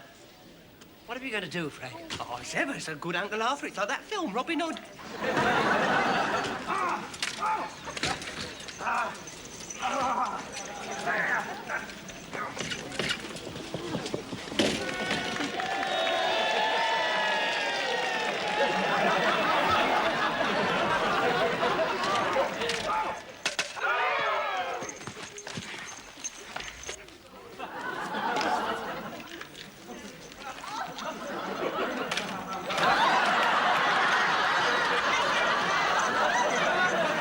You must do something, Frank.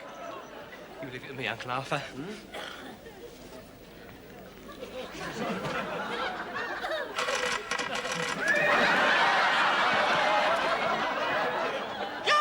flipping hooligans!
stop your little game. We are the boys who will make you think again.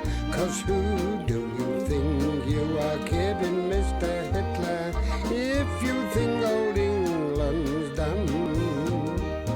Mr. Brown goes off to town on the A21, but he comes home each evening and he's ready with his gun.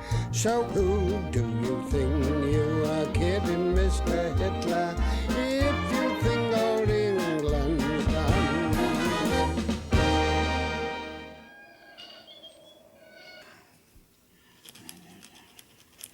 James Fraser.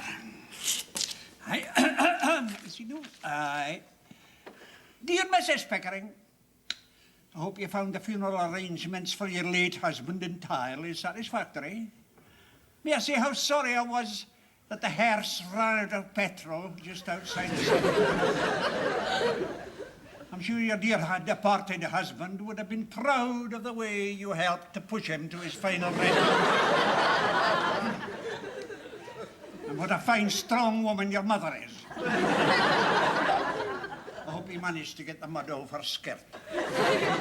Include my final account. Let me see. 1 solid oak coffin, £4.15 and threepence. 1 set of brass handles, 13 and sixpence. Transport there, £3.14 and twopence. That makes an allowance of of 32 shillings, aye, for the last 120 yards. Total £9 and 11 pence. Profit, let me see. Profit £3, 6 and 8 pence, 3 farthings. Total profit for the week, £18, 17 and twopence. Less 6 and a penny housekeeping. Not bad. Not bad at all. I'll have a small herring tomorrow as a wee treat. And I'll be able to buy 2 more golden sovereigns. That'll make, let me see, 100, 200, 300, 400, 500 and 1, 2, 3, 40. £504, 3 shillings, which in present currency is valued £3,102, 4 shillings.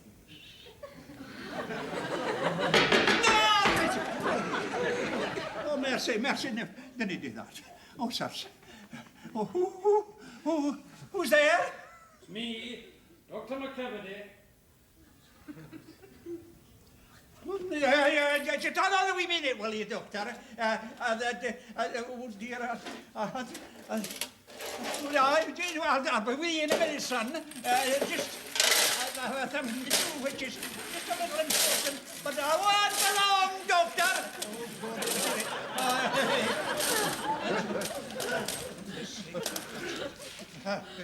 I'm all right, John. I'm with you, man.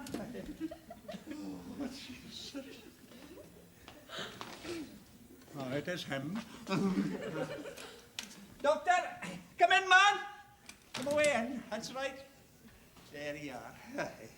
I was just listening to it, Ma. Well, I've come on but told Mr. Brewster. Has his time come? Aye. God rest him. Dear, oh dear. I'll away along and make the arrangements. Oh, I've come straight here. He went, not 20 minutes since. Oh. Enough time for a wee dram. You sit down, Doctor. Ah, you're kind. Man, you're welcome. Aye, welcome. Welcome as the flu in spring. No.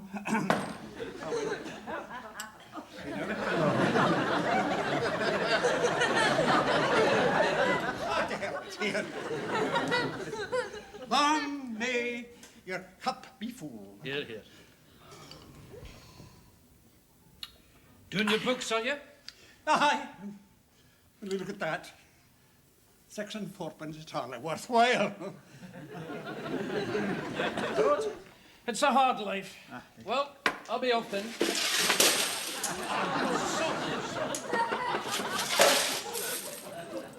Great Scott, of sovereigns. Hundreds of gold sovereigns. Is that a fact?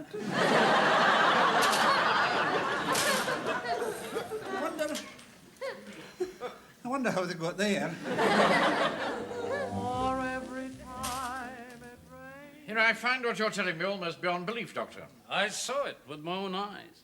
He's not my patient, you understand, so I'm breaching no confidence, but I formed the impression that he's a trifle unstable. Well, I must say we found him a little unpredictable, haven't we, Wilson? Well, no, I don't think so, sir. I think he's very predictable. I mean, every time we decide to do anything, he invariably says it'll be total disaster.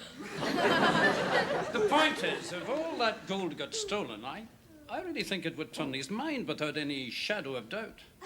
You need to persuade him to put it all in some place of safety. Yes. Well, thank you very much for the gem, Doctor. I shall do my best for him. You can count on that. Thank you, Doctor. Thank you. Goodbye. Goodbye. Well, what do you make of that? Well, sir, quite frankly, I really don't think it's any of our business. Of course it's our business. He's a comrade in arms, as well as a client of the bank. It's my duty as his commanding officer, his bank manager, and as his friend, to tell him that he must sell those sovereigns and buy himself an annuity. So that you would take the commission? Yes, that's nothing to do with it. Mr. Henry? Yeah? Mr. Fraser's statement. Oh, yes, thank you very much. Yes. Just look at that. Poor old man, he's only got £15, 6 and 8 pence. We should have a collection for him. You could organise that. You're good at organising collections, Mr. Henry. Be quiet, Pike. £15, 6 and 8 pence, and he's sitting on hundreds of them. Hundreds of what, Mr. Henry? Mind your own business, Pike. Take a thumb out of your mouth. Sorry. You know, I don't think he uses this account from one year's end to the next. Is it coffins? It is what coffins? Mr. Fraser's sitting on. You know, I have it in the back of my mind, Wilson, that it's illegal to possess more than 5 of these. Don't sound like coffins. They're supposed to be used to buy battleships and things. Not coffins. Handles. Is it coffin handles, Uncle Arthur? Would you be quiet? Well, am I getting warmer? Go on, tell me. Am I getting warmer? Just stop it, Frank. Stop it. Stop it. Mind you, I wouldn't trust him an inch. The eyes are very close together. Are they? I bet I never noticed. It denotes a mean streak. Begging your pardon, Mr. Manring. I don't think it's fair to say Mr. Fraser's mean. Yeah. No. Only last Friday he let me have 3 bags of crisps. He said they were very rare and valuable because they were the real pre-war things. I suppose he asked you to pay for them. Well, only the proper price, not black market. Oh. How this boy ever got his school certificate, I shall never understand. Well, they weren't bad. A bit soggy, but the salt was dry as a bone. Usually it's in a lump. And the bag went... Get out! I shall talk to Fraser tomorrow. Well, you know, sir, if Frank's fool enough to buy himself old, worn-out crisps, I really don't see that it's our business at all. I'm not talking about crisps. Do try not to let your mind wander, Wilson. I'm talking about sovereigns. And he's got to be made to see that what he's doing with them is sheer folly. Well, he's very obstinate, you see. If he didn't know that you're prying into his private affairs, he'll send you away with your tail between your legs. I don't often get sent away with my tail between my legs. Well, but would you like me to drop a few hints? No, I'll deal with it. I'll be very tactful. I'll bring it up on parade tonight. That started it, that... Silence in the ranks! Stop talking! Silence in the ranks! Private Pike! Private Pike! If you do not silence in the ranks, you will find yourself on a officer for conduct to the prejudice and not having silence in the ranks. It's only finishing my sentence. There won't be no time to finish those sentences when Mr. Bosch German starts invading, young fellow, me lad. Not here now, is he? Oh, wish, sir. Wish. Let the old fool get on with it, or I'll be here all night. Right, tonight we're going to practice doing things in our gas mask. Excuse me. Respirators. What was that? Who said that? Captain Marion likes us to call them respirators. Ah, well, that's as may be. The thing is this. We've got to practice to such a high pitch that everything we do in our everyday goings-on, we can do in our gas mask. Respirators. That's right. Silence! Now, the thing is this. One day we will be all going about our business when suddenly Hitler lets it off. Are we downhearted? No. We just put on our gas respirator and carry on as usual. Because when you come to think of it, everything we do ordinary, we can do wearing one of these. I mean, I can go on working in my shop, Pike can carry on banking, Mr. Fraser can furnish his funerals, and even Mr. Godfrey, you'll be able to go to the clinic, won't you, Mr. Godfrey? I suppose so. They won't be able to take my temperature, though. No, well, perhaps you could come back later. You might be able to come back later and have your temperature took, wouldn't you? Can he eat? No, that is right. You can eat. You can't eat. No, well, you can do everything else as usual. You can't drink. No, that's right. No, you can't drink. I can't clean my teeth. Well, that don't matter, do it. Who wants to go cleaning their teeth with Hitler gassing all over the place? You can't smoke. That's right, Mr. Fraser. Cigarette get pushed down your throat. Foolish talking nonsense. There's hundreds and hundreds of things you can't do. Silence in the ranks, Private Fraser. I shall have you for insubordination. Now then, what we've got to do first is practice doing things in our gas mask. Respirators? One more interruption from you, Private Godfrey, and I'll have you doubling round the church hall 50 times. Now then, first of all, I'm going to teach you how to fix bayonets. On the command gas, I should put on my respirator mask. Right. Gas! Now, the thing to do, when you hear that command, is to hold your breath and get this thing on as quickly as you possibly can. Put it on as quickly as you can. Right out, put it on quickly. Remember, you've got to... Then you've got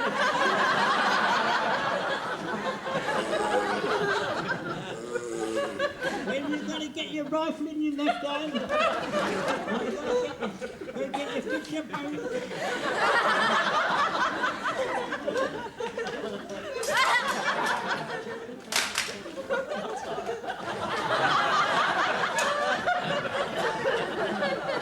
Terence, what are you doing?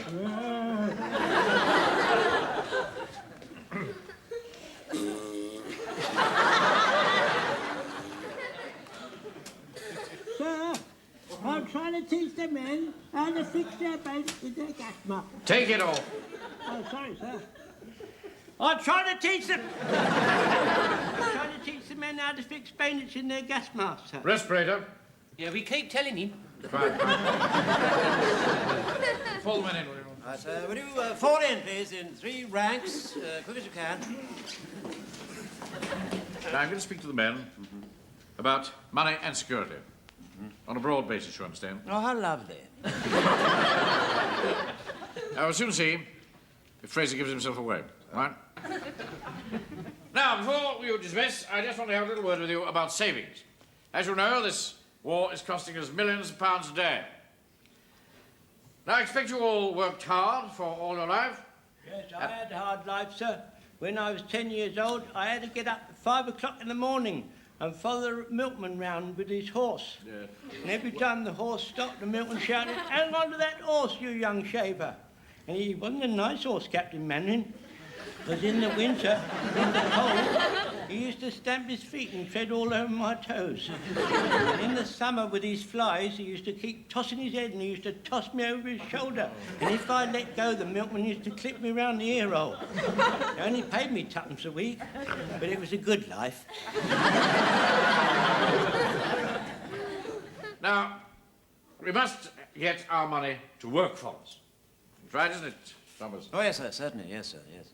As I say, we must make our money work for us. There are people, you know, who put pound notes under the mattress. Now, this is foolhardy. My mum keeps quite a lot concealed about her person.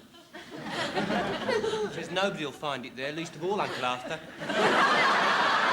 Would you be quiet, Frank? Excuse me, Captain Mannering. My sister Dolly keeps quite a bit in her old teapot. It has a broken spout. Oh, you must take a very firm line about that, Godfrey. You must make her put it into a bank. Captain Mannering, are you touting for business? No, certainly not. I'm just giving you some advice. Now, the other thing is to think about the risk involved. I mean, you might have a bomb falling or an incendiary or even a burglary. Our burglars, of course, will be particularly on the lookout for gold.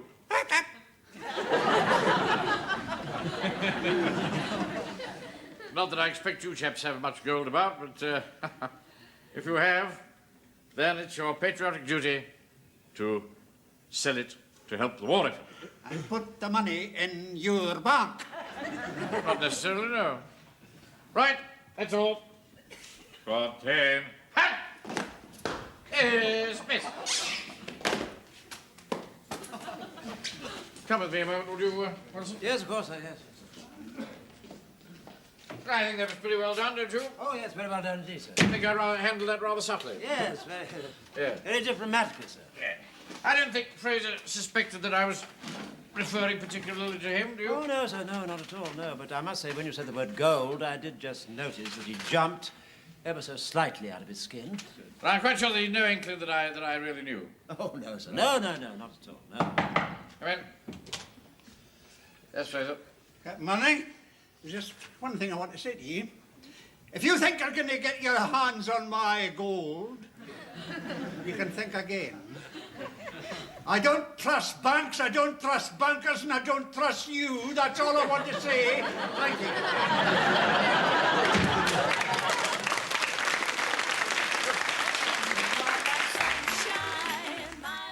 We are, dear. £7 a King Edward, sixpence. And the next, please. I hear you've got onions. Shh. You're well queuing outside. You can have £half, but only because you're a regular. And the next, then. Oh, hello, Vicar. We don't often see you in here. We don't often see onions here. You can have £half, but only on condition you promise to cut your sermons to 8 minutes. Who's getting in and out the pulpit? Here you are. Shove them under your cassock and look holy. Here. Have you heard the scandal about Fraser, the undertaker? Is there a woman involved? Be quiet, Mr. Yates. You shouldn't listen to gossip. What's he done? They say he's ordering thousands of gold coins in his shop. You can't move for them. Well, in that case, I shall ask him for a contribution for the Church Fabric Fund. You'll be lucky he's owed me 13 and 6 since last January. I've asked him for it till I'm blue in the face. I tell you what, if I don't get it, I'll county court him. What I say is parsimony is a sin if it's carried to excess. Don't you agree, Vicar? I've never really given it very much thought, Mr. Yates. Well, you can't take it with him, and that's a fact. Well, I don't know. They say he's going to put them in his coffin when he goes, like them Vikings did. What a waste. I shall go round and see him straight away. Hello, operator. Are you still getting no reply? Well, I don't understand it, but thank you very much indeed for trying. Yes. Goodbye. Don't understand this at all. Huh? Fraser's never, ever missed a parade. I do hope he's all right. Have you had any luck? Well, he wasn't at the Horse and Hounds, and then... I haven't seen him at the Fox since Christmas. I know that because we made inquiries. Yeah, we also made inquiries at the Red Lion, the Marquis of Grandon. The Fox and Pheasant and the Black Horse, and what Mum's going to say when she sees you like this, I do not know. Sit down, Wilson. Oh, thank you, sir. Thank you very much indeed. Behind you there. Thank you. He wasn't at Charlie's Cafe, either. No, we had a black coffee there, and that's not done you much good. You are supposed to be off duty. And a damn good job for you, you are. Now, you sit down there and be quiet until you've sobered up a bit. I don't want the rest of the platoon to know that their sergeant's a drunkard. Frank, the gallant captain is cross with me.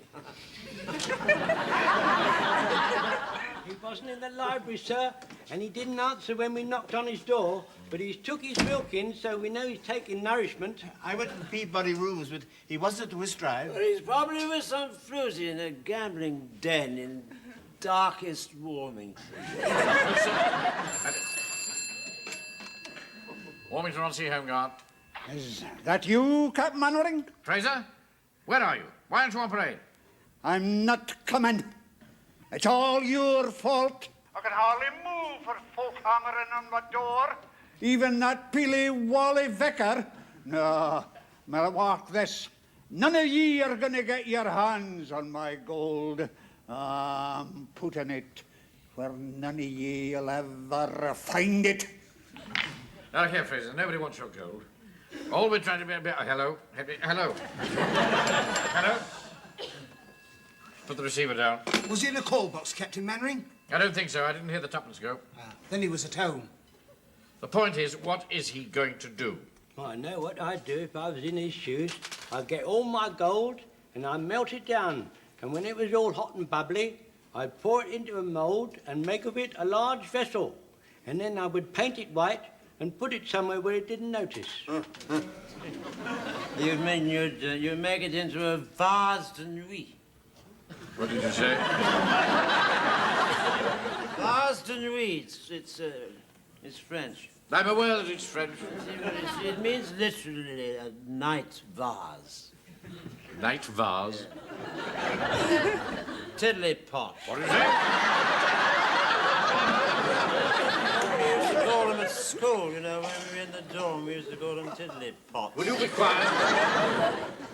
I saw a film once, it was called Miser's Gold. Now, in that film, there was a man, and he had to hide his ill-gotten golden nuggets somewhere, so he hid them in a field. But a farmer came along and ploughed it up. Then the other man came back looking all haggard, and he searched around in the mud, and all he could find was stones. And that's what he said, you see. He said, stones, stones, my nuggets turned into stone. I can't listen to all this drivel. Just a minute. You may have hit on something. Have I? He would bury it. The point is where? In his garden. No, wouldn't bury it in his garden. It's all concrete. You can't bury things in concrete, not unless you've got one of those rheumatic drills. How about Peabody Park? Yes, that's possible. In the sandhills at night. No, there's always too many people in the sandhills at night. Now, let's face it, there are a dozen places. Yeah, I think you'll do it tonight, sir. You may be right, Jones. Now, look, there's only one way to deal with this. We've got to shadow him. What, like George Raft?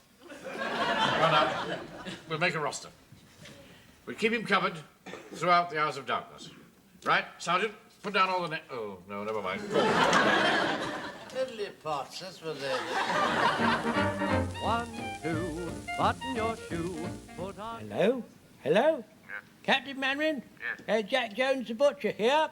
Yes, what is it, Jones? Has there been some development? We saw Private Fraser come out, sir.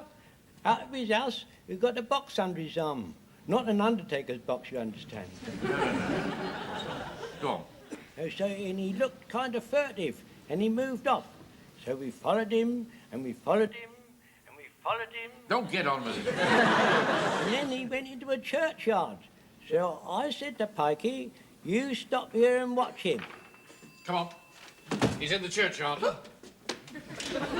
And I went flitting from monument to monument, you know, like a wreath. So, you know, so they wouldn't spot me.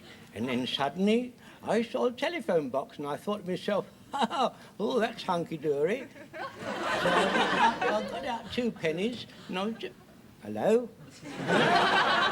Oh, he must have put the phone down. I expect he's in one of his moods. Yes?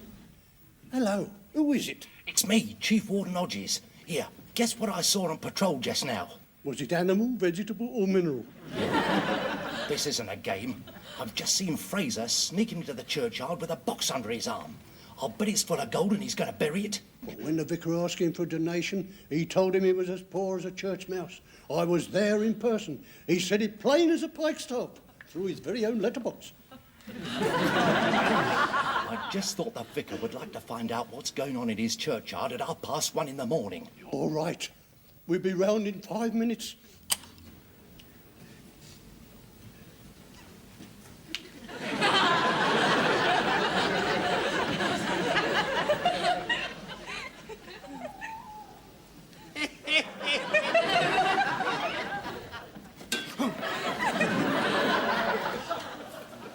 There he is, Mr. Mannering. Look over there. See, he digs, then he cackles, then he digs again. He's been doing that for 10 minutes. Dig, dig. Don't keep doing that.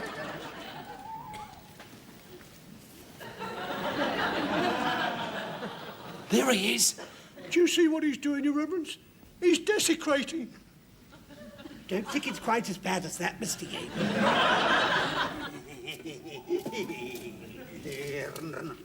They're never going to get my gold. Uncle Arthur? I'm frightened.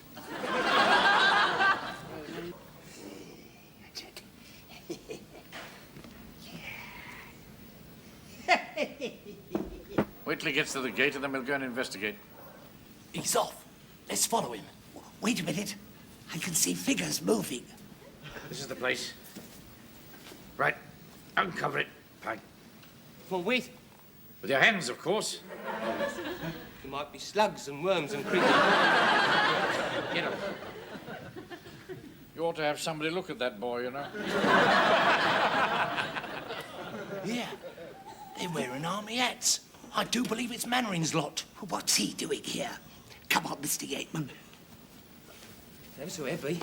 Must be chock full of gold. Open it up.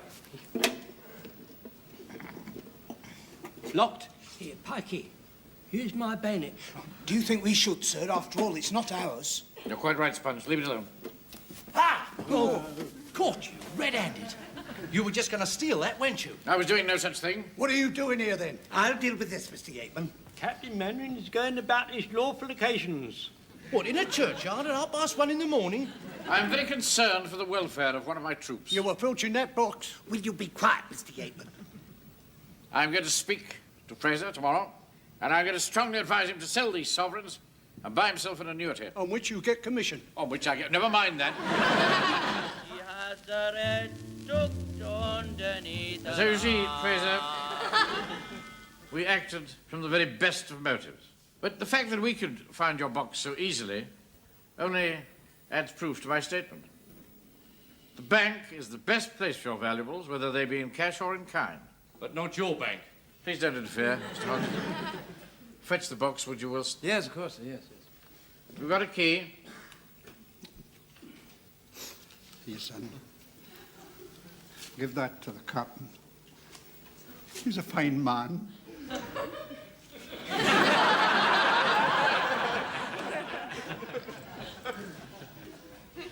Now, don't worry. Now, rest assured, Fraser, my bank will take good care of this.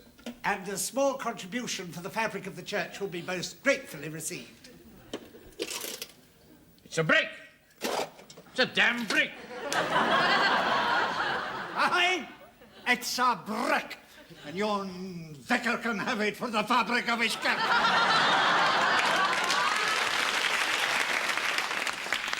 I'm holding on to my money. You're not going to put your hands on it at all. You're not going to have my gold. You're not going to have my gold.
Mr. Hitler, if you think we're on the run.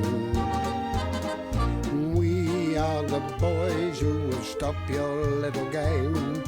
We are the boys who will make you think again.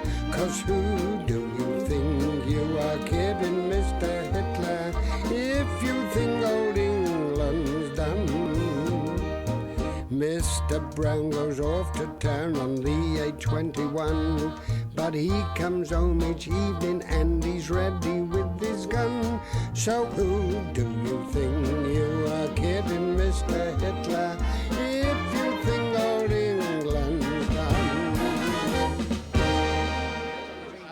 Keep it down, keep it down, keep it down. Right, settle down. Pay attention. First of all, I want to apologise for the fact that we're all packed in here like sardines, but it's Warden Hodges' night for the use of the hall, and I'm afraid I can't do anything about it. Now, what I'm going to show you is very highly secret. Uncover the board, Wilson. That's it? Yeah, just a minute. One moment. Oh.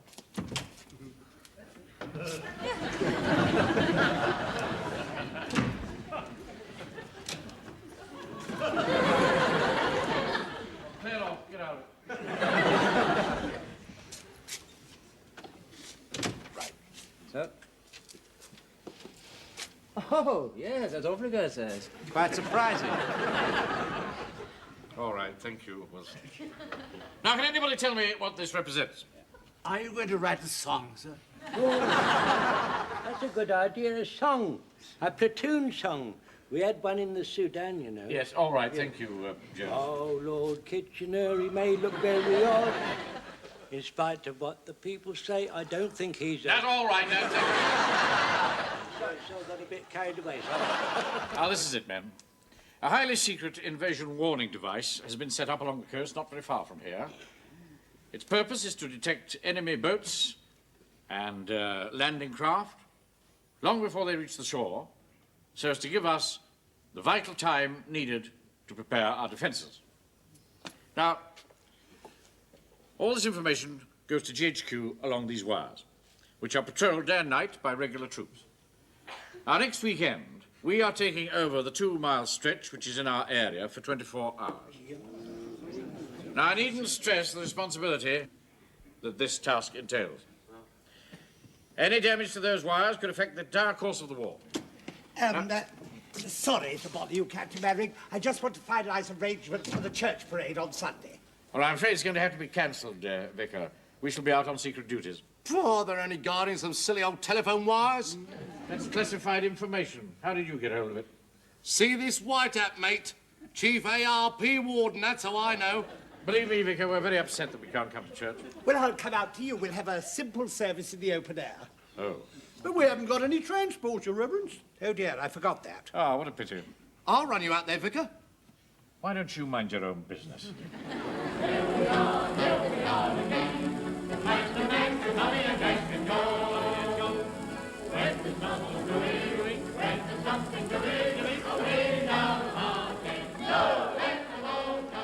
Go on up, you get there, chop chop. Come on.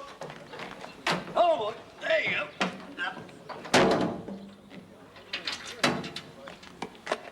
All the men are aboard, sir. We're ready to move off. Thank you, Sergeant.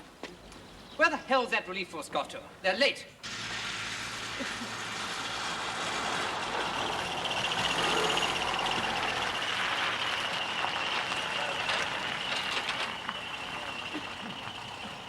Oh, Lord, the road's up. We'll have to take the diversion. Don't be absurd, Wilson. Look at the map. Now we've stopped, Captain Mannering. Do you fancy a cup of tea? Oh, thanks very much. According to the map, our destination's about a mile straight up the road. As we can't get through, we'll have to take the diversion. It'll take us miles out of our way. We're already late as it is. Pike! Yes, Miss Mannering? Take that sign down. We're going through. All right. Do you think that's wise? Believe me, I know the British workmen. All that stuff's been put up just to spin the job out. The road's as sound as a bell. But what about the pipes? We drive over them fast enough. We won't feel it. The trouble with you is we haven't got a scientific mind. Do you mind if I get out and walk? Please yourself. Ready, Miss Mannering. Well done, Pike. Tea, Captain? Ah, thank you, Fun. Right, Jones, back up and drive like hell. Take the turn, back up, drive like hell.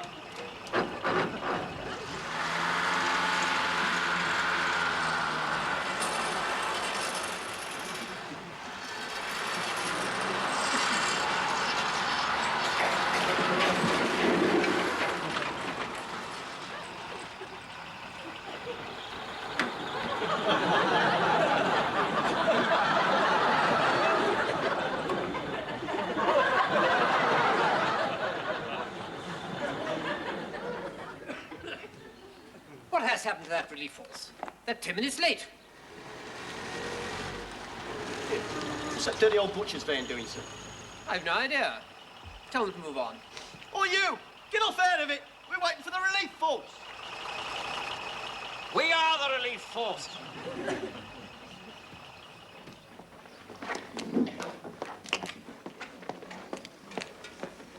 Very good, sir. Here are your orders. Oh, thank you. Now, Captain, I can't stress too highly how important those telephone lines are. They must be guarded with your life, understand? Yes, sir. By the way, why were you late? Oh, well, we had a bit of trouble with the van. Oh, you had to get out and push, did you? Well, it certainly made you sweat. Carry on. Nice young chap. Jumped up a little upstart. Right, man. Put your kid in the command post.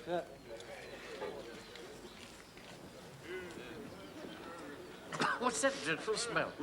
Probably coming from that pile of rotting straw. Why has it been left there? Oh, getting ready for muck spreading, I suppose, still. It's a nice, healthy smell.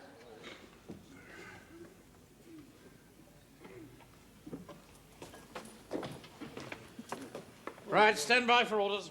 Right, you heard what the officer said. Stand by for orders, platoon, at the double. Come along now, at the double. Right, sir. Platoon is now standing by at the double for orders, sir. Fraser, you will be in charge of cooking. Ah, there's just one thing, sir. The porridge for tomorrow's breakfast will have to be put on soon so that it can simmer all night. Very well, put it on then. Well, if you're wanting some trout for supper, sir, I don't think I can put it on. I don't quite follow. See, sir, there's a well-stocked trout stream just half a mile from here. That's why I brought my rod. But that'll be poaching. You can't allow that. Oh, no. Fish are all right. It's only poaching if it's beasts and birds. There you are, you see? Well, this is absurd. Look, Fraser knows what he's talking about. He's a countryman, born and bred. Not a townie like you. Well, all I know is that my cousin had a gamekeeper once, and he used to tell me that... Look, I'm not interested in any of that stuff. There's a war on.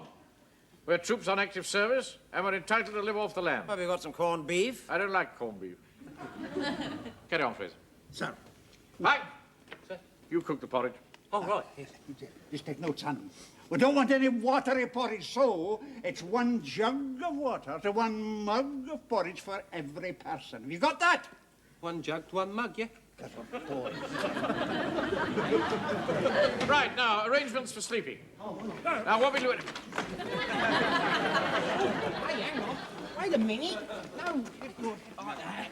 Control yourselves. All right, now, stand back, for heaven's sake. What are you doing? What are you playing at? Stand back. Look, I'll take the top bunk, and Captain Manning will take the bottom bunk. Just a minute, just a minute. You're taking rather a lot on yourself, aren't you? Eh? Who gave you permission to decide who'll sleep where? Now, look, this is a democratic unit, and we will make our decisions in a democratic manner, right? Right. That means I take the top bunk and you take the bottom.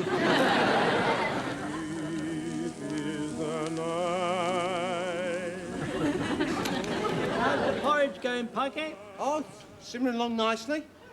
Bit thick, though. But we don't want runny porridge, do we? No.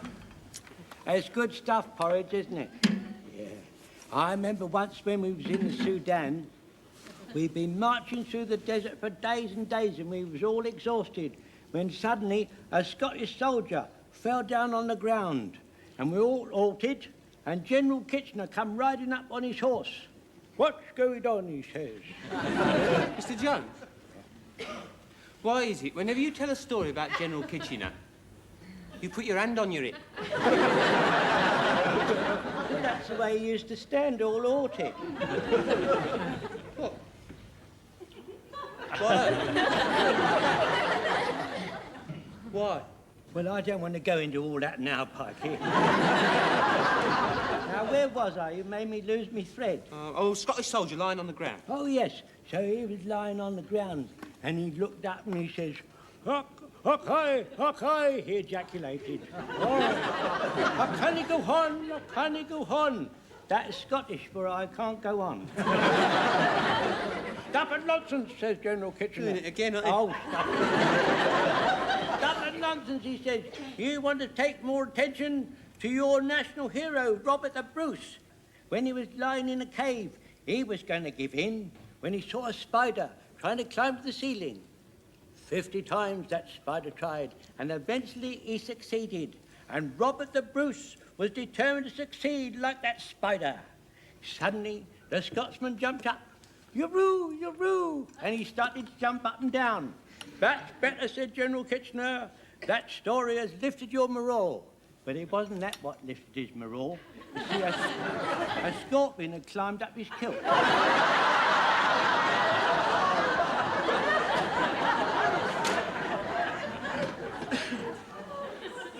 What's that got to do with porridge? No. Just think, Mr. Jones. All those telephone wires, carrying all those secret messages. Yeah. All them secret messages. Hello? Coming to the pictures with me tomorrow night, Doreen? No, I'm not. You're all hands. Oh, come on, be a sport. Well, all right then. If you promise to behave yourself. Great. Where'll we go? The Regal or the Odeon? I don't know. Just think of it, Pikey. Going along them lines at this very moment, there are messages and decisions being made which could alter the whole course of the war. Yeah. Oh, come on, Doreen, make up your mind. Oh, I'm not fussy. You decide. Right then, the Regal. It's darker.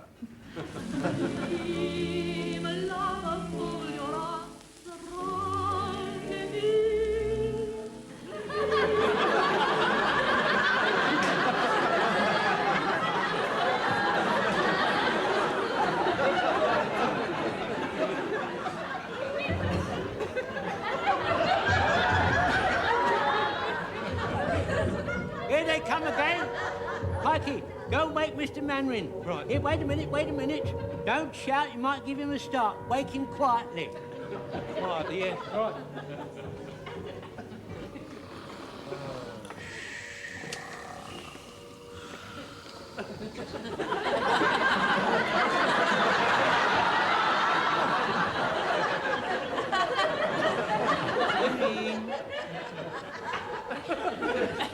Miss Manring. There's an air raid.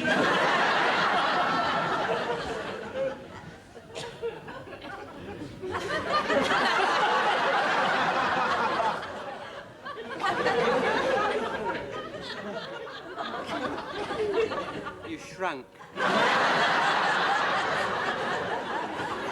Mr. Manring! An air raid on! Get me out! Hang on. Get me out of here! What do you good breakfast to start the day? Right. Porridge is a bit thick. I thought the boy had done very well, considering he'd never made porridge before. Mr. Manring? Don't speak to an officer with your mouth full. What do you want me to do with all the porridge that's left over? What are you talking about, Pike? Come and have a look.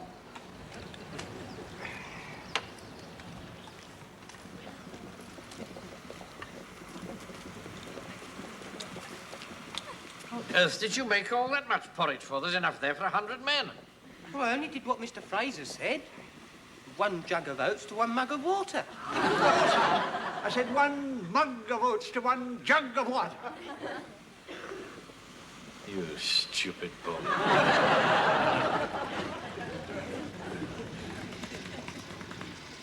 Look, sir, the vicar's coming. What? Oh, Lord, I've forgotten all about that. Right, let's get it over as quickly as we can. Jones, assemble the men for a service. For service, gather round at the double. You take these, will you, Mr. Yeatman? Yes, Your Reverence. I'll help you out, Vicar. Morning, Vicar. Oh, morning, Mr. Merrick. It's looking a bit better now, isn't it? Yes. Hand the prayer books out, will you, Mr. Yeatman? Yes, Your Reverence. Well, I'll go and have a smoke, Vicar. I'll come back when you've finished. Don't you feel the need of some spiritual uplift, Mr. Hodges? You mind your own business, Napoleon. Please stay, Mr. Hodges, for my sake. Come and join the flock.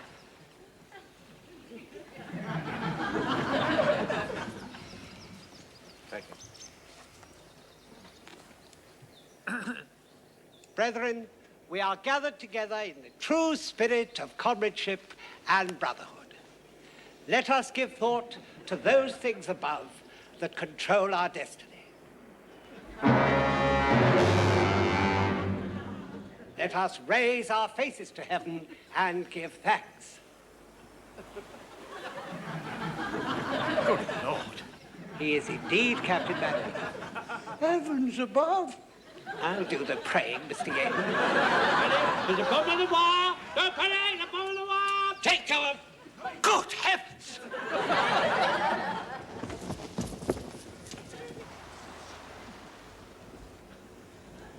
How did that bomb get up there, Captain Manring? It must have happened during the raid last night. It could blow up at any minute. No, it's perfectly safe where it is. It needs to strike the ground with considerable force to explode. But if it does slip, the explosion could bring down the pole and the wires with it. Shall I inform GHQ, Mr. Manring? Oh, I ought to tell them something. No, we'll handle it ourselves. But I think we should tell the post office first. There's a phone box about a mile down the road. Would you like me to sprint down and telephone? Stay where you are, Godfrey. Mr. Speaker, shall I take my van? No, I want you to stay here. Sponge! Yes, sir. You go. Right, Captain Manring. You be careful with my van, Sponge.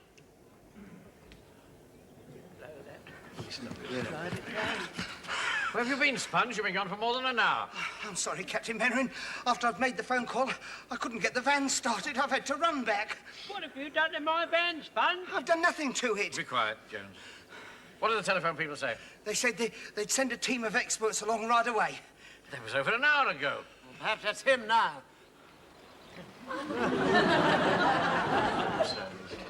Does he look like a team of experts from the GPO? Morning. GPO. What's the trouble? Well, they said they were sending a team of experts.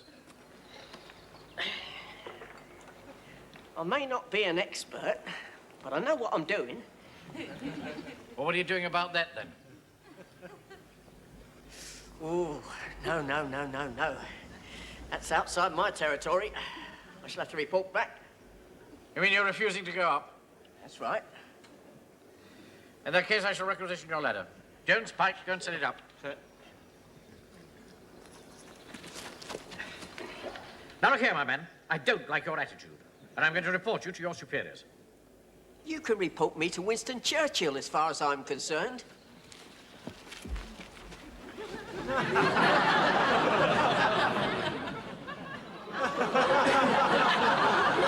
Ready, Miss Manring?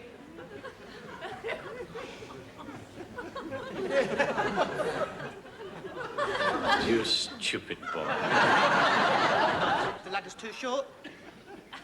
Come back out of the danger area. Where's the rest of that ladder? There is no more. Then how do you get up the pole? Use the leg irons. Get them for me. Right. But you'll never be able to get up there with those leg irons. I'll be the judge of that, Wilson. All we've got to do is tie some rope round the bomb and lower it to the ground. Now, men, I'm not asking for volunteers. I'm going up the pole. Like a monkey on a stick. Let me go up that pole, Captain Manring. You're too young to die. Let me go, sir. Thank you very much, Jones, but I must go.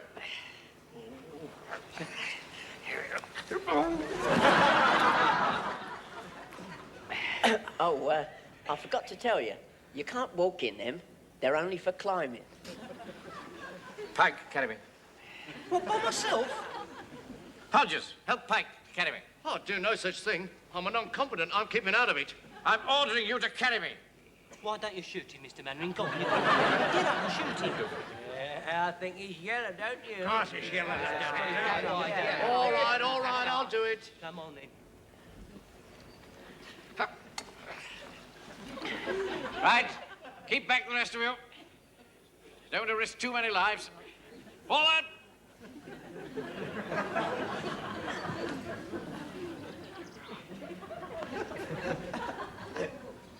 Right. Give me the rope, Wilson. I'll have this bomb down in 2 shakes of a lamb's tail. Boy, it's supposed to be slack. Said, didn't you?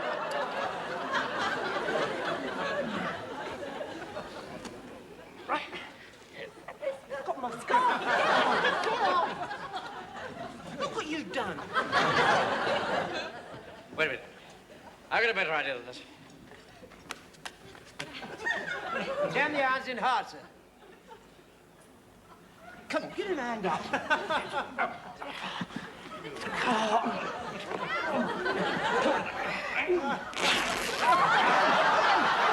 What have you done? Look here! You! Whoa! Right. Off you go, Fraser. Come on! Right. Left. Left. Left. Right. Pull harder, Fraser.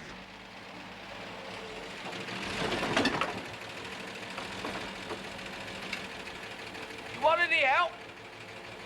Tell him to go about his business. Would you move on, please? I only asked you if you want any help. Well, we don't, so just clear off, will you? That's nice. Ask a blasted civil question, all he gets is a blasted load of cheek. Want to borrow a safety pin, mate? Get out of it! All blast abuse. Don't worry, mate, I'm going. Just as soon as I got these blasted gears sorted out. Get in! Blasted thing! Get blasted in! Blasted. Mr. Speaker, I've got an idea.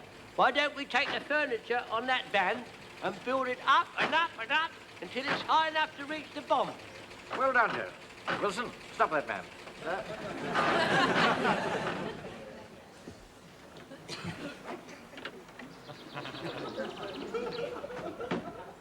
There, that's the best I can blast to do.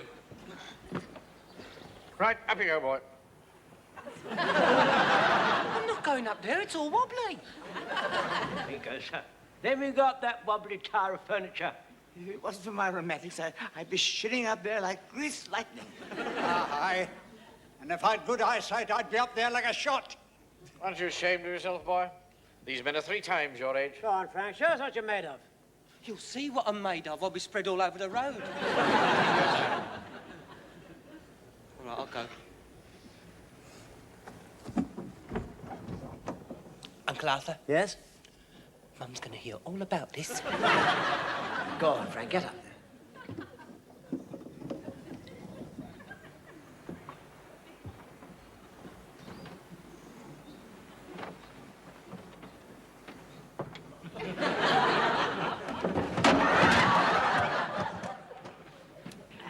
Oh, get on, boy.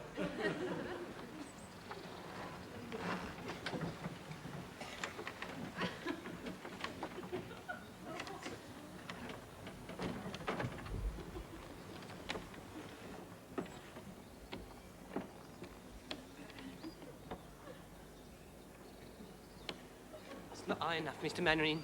It's not high enough. Why don't we jack it up, sir? We're not giving in now. No, I mean jack the lorry up. Oh, I see. Yes, that's a very good idea. Get a jack.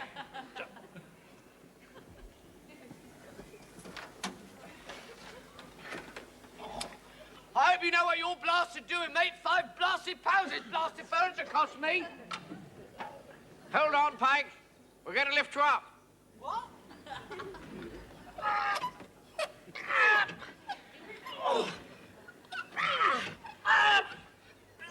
Up. Up. Push! Push! Up. Up.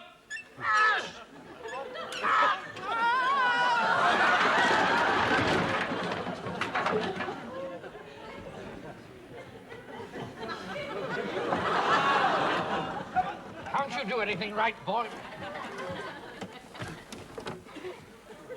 What's my mum going to say when I go out like this? No use, Wilson. We shall have to think of something else. Well, I think I've got a solution, sir. You remember yesterday when we stopped because the road was up? Remember that? And you told me that I hadn't got a scientific mind, and then you had to drive over with the T. Yes, get on with it. Yes, well, there was a crane there. Now, why don't we use that? Good idea. Fraser, Sponge, go and get the crane.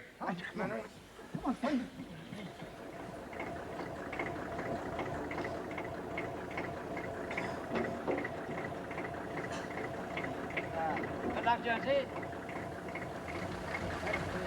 Yes, good luck, Jones. Thank you, sir. All right, take it away.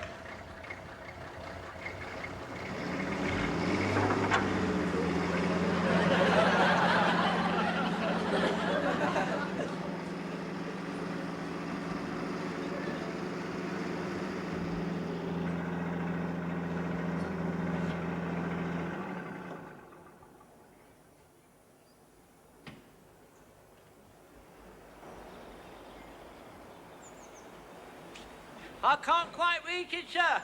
I'm going to have to climb onto the pole. Be very careful, Jones. That man's as brave as a lion.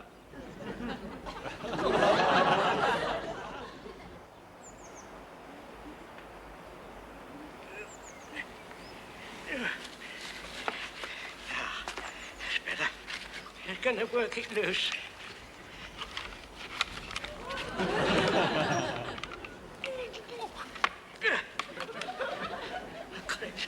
I got it, sir.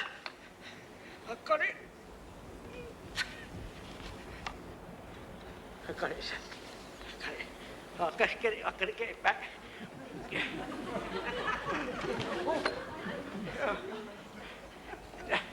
If I can just hang on to it for a minute. Oh. Hadn't managed, sir. I don't think I can hold it, sir. I don't think I can hold it. I can't hold it. It's going.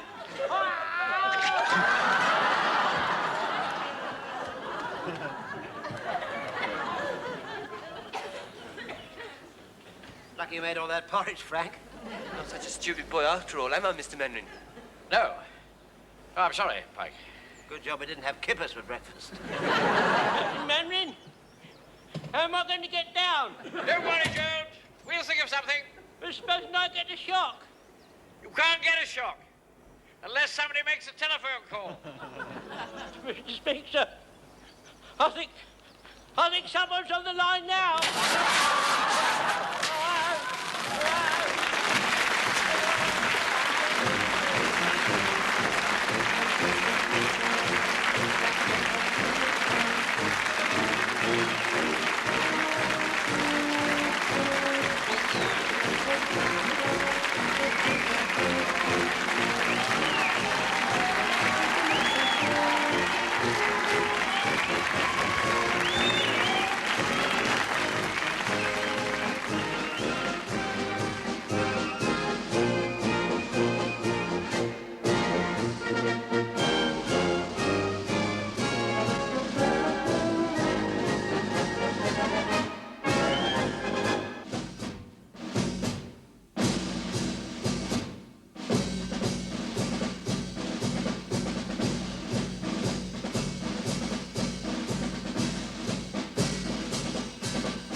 Mr. Hitler, if you think we're on the run.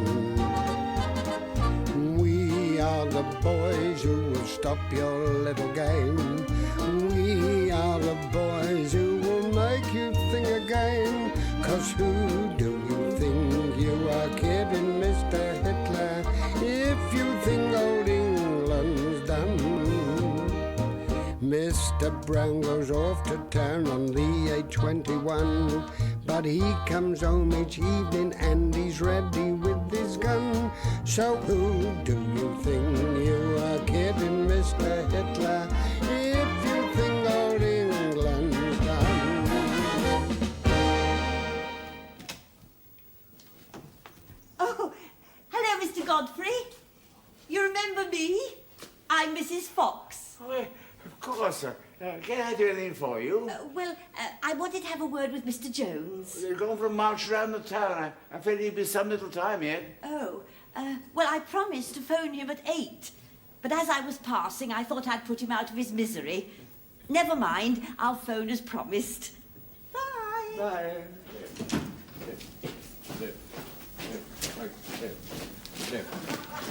Right, please. Turn. Halt. Left turn. Order. Arms. Stand at ease. Where's Corporal Jones? Excuse me, Mr. Manring. Yeah? Remember when we came into the High Street and you said right wheel? He didn't. He walked straight on with a sully grin on his face. Did you notice this? Yes, I did, sir. Why'd you tell me? Well, I didn't want to upset you. Upset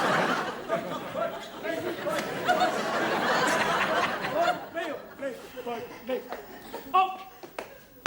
Leg! Out! Order! Hups! Stand at H! Evening. Where have you been, Corporal? I saw a little throstle bird, sir. And I said to myself, what a pretty throstle. Isn't life wonderful? And when I looked round, he'd all gone and left me, Captain. Mine's usually full of warlike things, not birds. Fall out. Come and see me in the office, would you? Yes, of course, sir, yes. I'm getting worried about Jones. Woolly-headed. Yes, I have noticed, sir. If it doesn't improve, I shall have to replace him. I can't be expected to face a Nazi invasion with a woolly-headed corporal. Come in! Ah, it's you, Jones. I was just going to send for you. Yes, sir. Permission to have a heart-to-heart, man-to-man talk, sir. Yes, of course. Come in and sit down. All right, Josie, you sit down here. There you are, you'll see. Can I start? Yes, of course. Have you noticed the spring in my step, Captain Manring? I'd hardly describe it as that. What about you, Mr. Wilson? Do you see a glint or a gleam in my eye? Well, now you can't imagine it, Johnny. You do look a little bit different. I have fallen in love, Captain Manring, with a woman. I see. Sir, I have the honour to ask your permission to get married. Well, it's really nothing to do with me, Jones. Oh, don't say that, Captain Manning. You're my commanding officer and my very help in trouble. Yes, but you're not in any trouble, are you, Jonesy? Oh, no. See, Jones, you're technically a civilian and free to marry when and whom you like. But do you give me your permission, Captain Manning? Oh, very well, if you want it. Yes, all right. Oh, bless you, sir. I knew you wouldn't let me down. He's a lovely man, isn't he? Who is the lady in question? Mrs. Fox. Quite sure that you're in love with her? I'm besotted with her. That's not quite the same thing. I see her face everywhere I go. I see it in the trees and the hills. I even saw it yesterday on the gasworks. And every morning I see it on the pillow beside me. Not really on the pillow, you didn't think that, did you? And everywhere I glance, there she is, like a will-o'-the-wisp. I'm quite sure this isn't just a passing fancy. Oh, no, it's definitely not a passing fancy. I've fancied her for 17 years. Jonesy, are you absolutely sure that you want to marry her? No, sir, no. I'm tortured by self-doubt. I'm only a humble butcher, you know. Is it true affection she feels for me? Does she love me for myself? Or does she love me for my meat?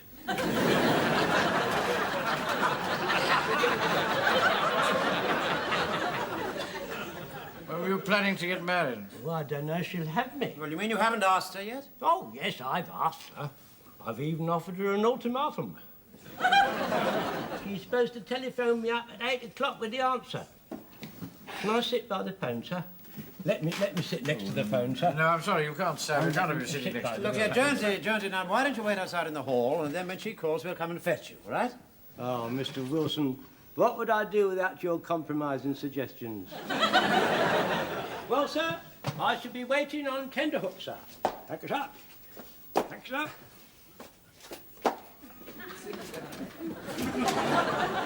Dear. He's really got it badly, hasn't he, sir? Here he is. What did he say? He said yes. He's a lovely man. He really is a lovely man. You shouldn't have asked him, huh? Mrs. Fox is a fine, big widow woman. He should have taken her and hung the consequences. Oh, I don't think there'd be any consequences. By the way, she called in just before you came back. She called in? What did she say? What did she say? She said as she was passing, she'd put you out of your misery. Put me out of my misery? What does that mean? They do it to dumb animals when they're past hope. It's going to ring at 8 o'clock. I think it's going to be all right. It's exciting, isn't it? Yeah. Can I come to your bachelor party the night before the wedding, Mr. Jones? Of course you can, Pikey. You can all come. Be a lot of bachelors there, won't there? I mean, Mr. Godfrey's a bachelor, I'm a bachelor, Mr. Fraser's a bachelor. Yeah, but Mr. Fraser, he hasn't always been a bachelor, have you, Mr. Fraser? Yeah, I have indeed. Mind you, I've never been wanting a lassie. Well, tell me, have you ever asked one of them and then she phoned up later and said no? As a matter of fact, she said yes. For a while, anyway. Hey, man, she was a fine lassie. She had long, sturdy legs, and she loved to tread the path by the high cliff, with the night wind blowing through her tresses. One night, she never come back. It seemed she was blown over the cliff, carried out to sea. Every night, I stood on that very cliff and shouted, "Jessie, Jessie, will you know, come back to me?" But the wind just blew the words back in my face. They mocked me to hear. Many years after, I received a letter.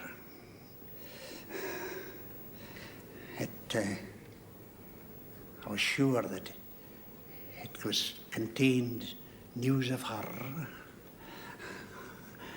My fingers shook as I opened it. Aye, son, I still carry it here, next my heart. Your heart's on the other side. Dear James, I shall always love ye. I still wear your ring. I'm in Singapore, and I want to come home and be wed. Please send £40.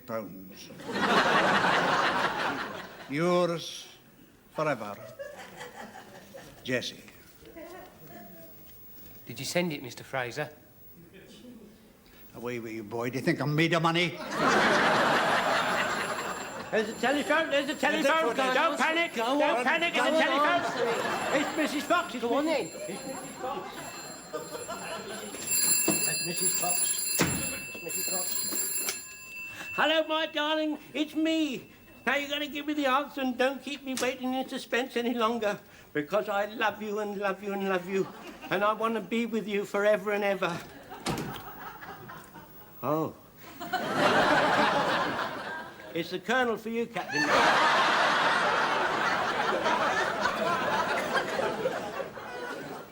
Hello, sir. Mannering here. I'm sorry about that, sir. What's he say? What happened? She turned you down. It wasn't her, but it will be in a minute. I wish you'd get off that phone.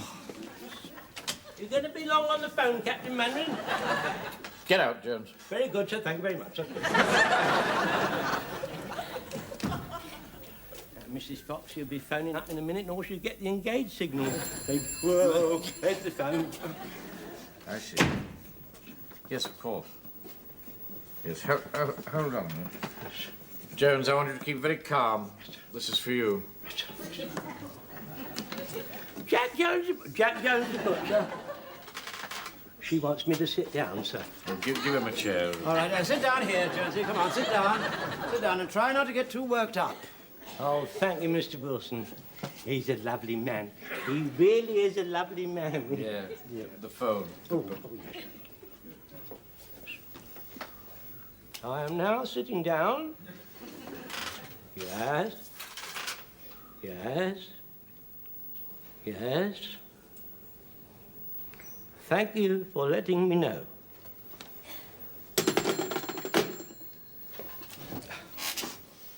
I'm trying to keep calm, Captain Mannering. I really am trying to keep calm. Now, never mind, Josie. Never mind. You know, it's not the end of the world, you know. She's a lovely woman, you know. Yes.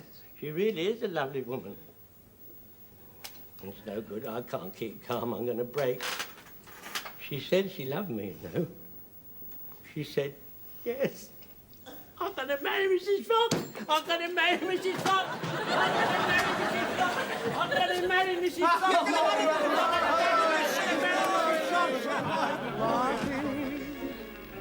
Fox. Yeah. Very well, Mrs. Fox. I'll call round tomorrow evening, 6 o'clock. Yes. And you can rest assured that anything you say to me will be treated with the strictest confidence. All right. Goodbye. Come in.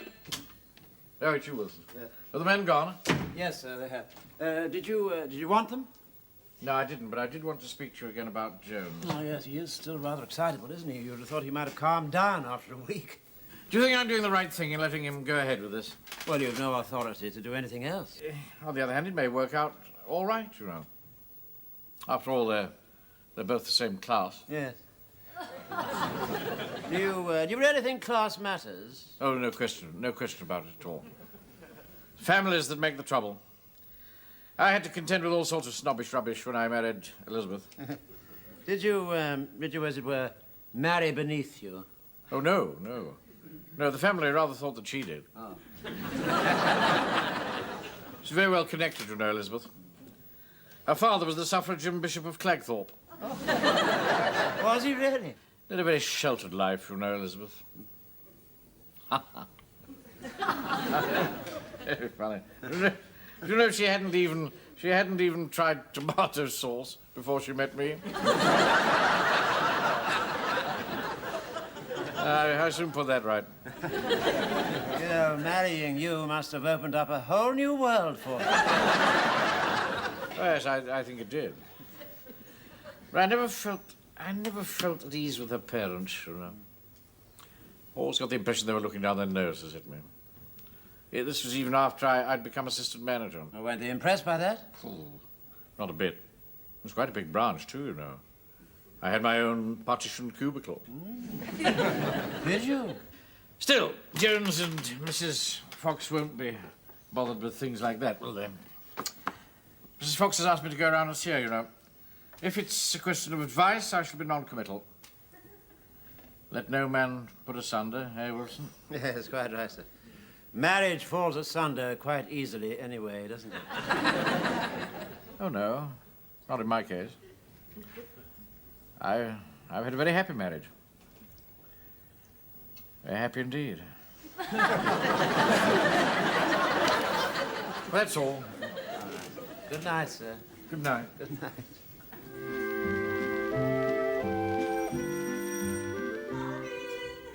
It is open, just give it a push.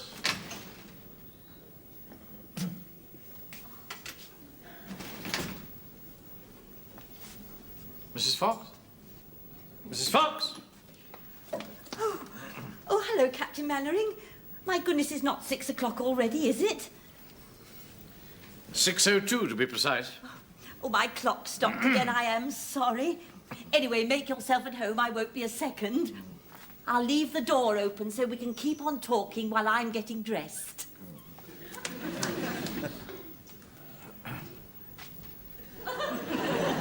Look, I'll come back in 5 minutes. Oh, no. Oh, please don't go. I'm perfectly decent underneath. Oh, I'm quite sure you are. Please sit down. Please. Oh, very well. There.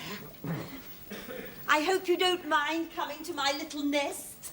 It's humble, but it's all mine.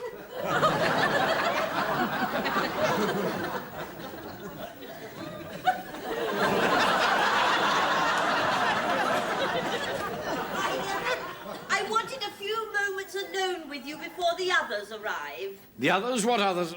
Oh, Mrs. Pike and Mr. Wilson. Her. Oh, my goodness, I've got a catch. Do you think that'll run? I don't know, I'm sure. Would you mind awfully if I didn't put them on? Not in the least. Well, I think a lady... I don't like to see a lady with bare legs, and, well, I think a ladder looks even more abandoned. Don't you? Yes, I'm sure you're right.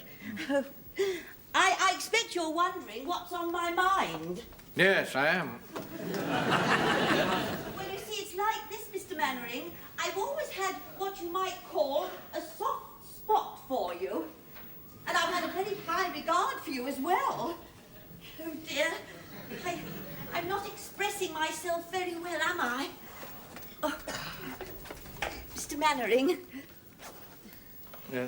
You don't want me to beat about the bush, do you? Well, I'm not quite sure. Well, you see, I haven't got a father. In fact, I've no male relations whatsoever. You wouldn't give me away, would you? Wouldn't I? At the wedding? Oh, at the wedding. Oh, I see what you mean, yes. Ah, well, yes, of course, if you wish me to. Oh, Mr. Mannering. Oh, you are a darling. Oh, you've no idea what a weight that is off my mind. Look, I think I'll go and come back when the others are due to arrive. Oh, come in, Mrs. Pike. Come along in, Arthur. Come in, Frank. Good evening, Mrs. Fox. Oh, good evening. Good evening, Mrs. Fox. Oh, good evening, dear. Take your hat off, Frank. Where are your manners? You're here early, Mr. Mannering? No, I was punctual for my appointment. Mr. Manning practically caught me in the bath. That's somewhat of an exaggeration. I hope you don't mind me bringing Frank, but we don't like to leave him on his own when there's a war on. Do we, Arthur? What? Well, I don't know, yeah. Take your scarf off. There are so very many funny people about. That's right, dear. Mum, what could funny people do to me if they found me on my own in wartime? Never you mind. Come in, Jack. Hello, everyone. Oh, don't move. Don't move. I want to remember you just standing there. Isn't he lovely? I'm sorry I'm late. Oh, you're dead on time, Jonesy. Yeah, Mr. Mannering was here first. Had to help Mrs. Fox out the bath. It was all quite innocent, wasn't it, Mr. Mannering? Oh, totally innocent, totally. Well, now Jack's here, I think we can start. Will you all please sit down? Yes. Come and sit down, Arthur. All right, thank you. Sit down, Frank. Over here? Yes. All right. Thank you. Sit down, boy, sit down. Sorry.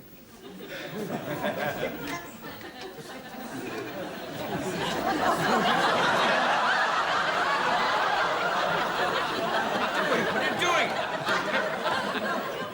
Well, I'm very happy to announce that Mr. Mannering is going to give me away. Oh, very nice.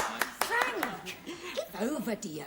And Mrs. Pike has kindly consented to be matron of honour. Yeah. And Mr. Wilson's going to be best man. You're going to be best man? Yes, that's right, I am, yes. I hope you write everything down, otherwise you'll forget it. Oh, naturally, we won't be having a white wedding. Why not? There's a war on. Now, the bride and the matron of honour will be in turquoise. Now, what about the men? Well, I'm going to be wearing my regimental regalia with medals. Oh, that's very nice. I think all the men should be in uniform. With medals? I don't think that's a good idea at all. No, you see, because Mr. Mannering and me haven't got any medals, have we? Arthur has.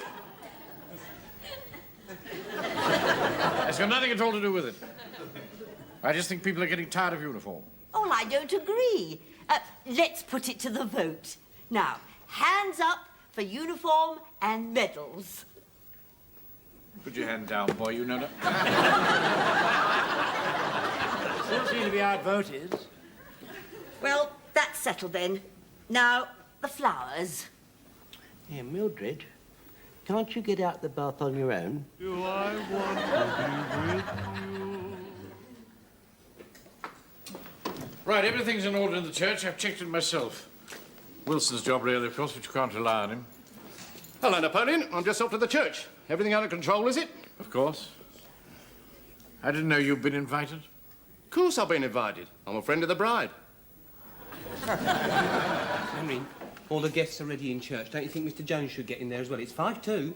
5-2? Yes. Is it so late? Jones!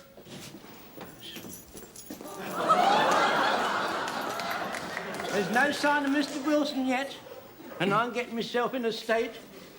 Is it bad luck when the best man doesn't turn up? It's damned inconvenient. Yeah. You better get over to the church. It's all right, Mr. Jones. He'll be here all right. He was ready when I left. Only, you see, he was rude to Mum, so she's had to put him in his place. Go over to the church, Mr. Jones. The bride will be here any second. We don't want you meeting before the ceremony, do we? No, we don't want that, do we? Now, that is a bad omen. That is a bad omen. Mr. Jones, that Mr. is. Jones, come on, church. Oh, yes, right. Remember, I want a clear understanding. No confetti. Yes, I think we understand that, Mr. Gateman. Thank you very much. I'm terribly sorry if I'm a little bit late. I should jolly well think you are. Where have you been?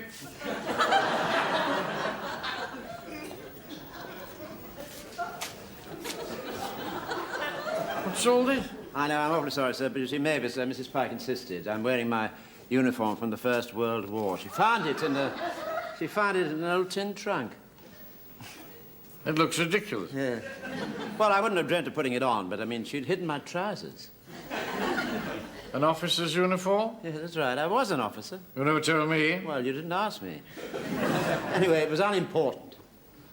These pips denote the rank of captain. Yes, that's right. I was a captain. Well, I'm blessed. Doesn't count for anything now, you know. Louis! Are you there, Mr. Mannering? Look, you better go off into church. All right. Try not to make a fool of yourself. Yes, all right, sir, all right. Well, well, well, you do look a pretty pair. Thank you. What a lovely bride you make, Mrs. Fox. Won't be Mrs. Fox much longer. No, no, indeed it won't. Right, well, we're ready when you are, Vicar. Off we go, then.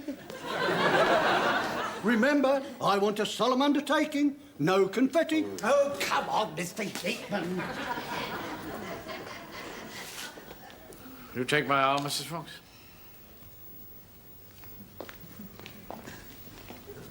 Mr. Mannering, I think I'm going to cry. Oh, do try not to.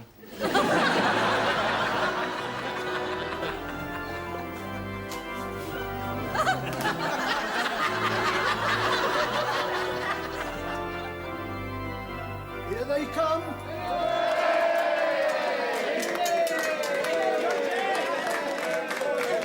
No confetti! No confetti! I'm going to throw confetti, so Yabu sucks to you. Here. You don't be a spoil's sport.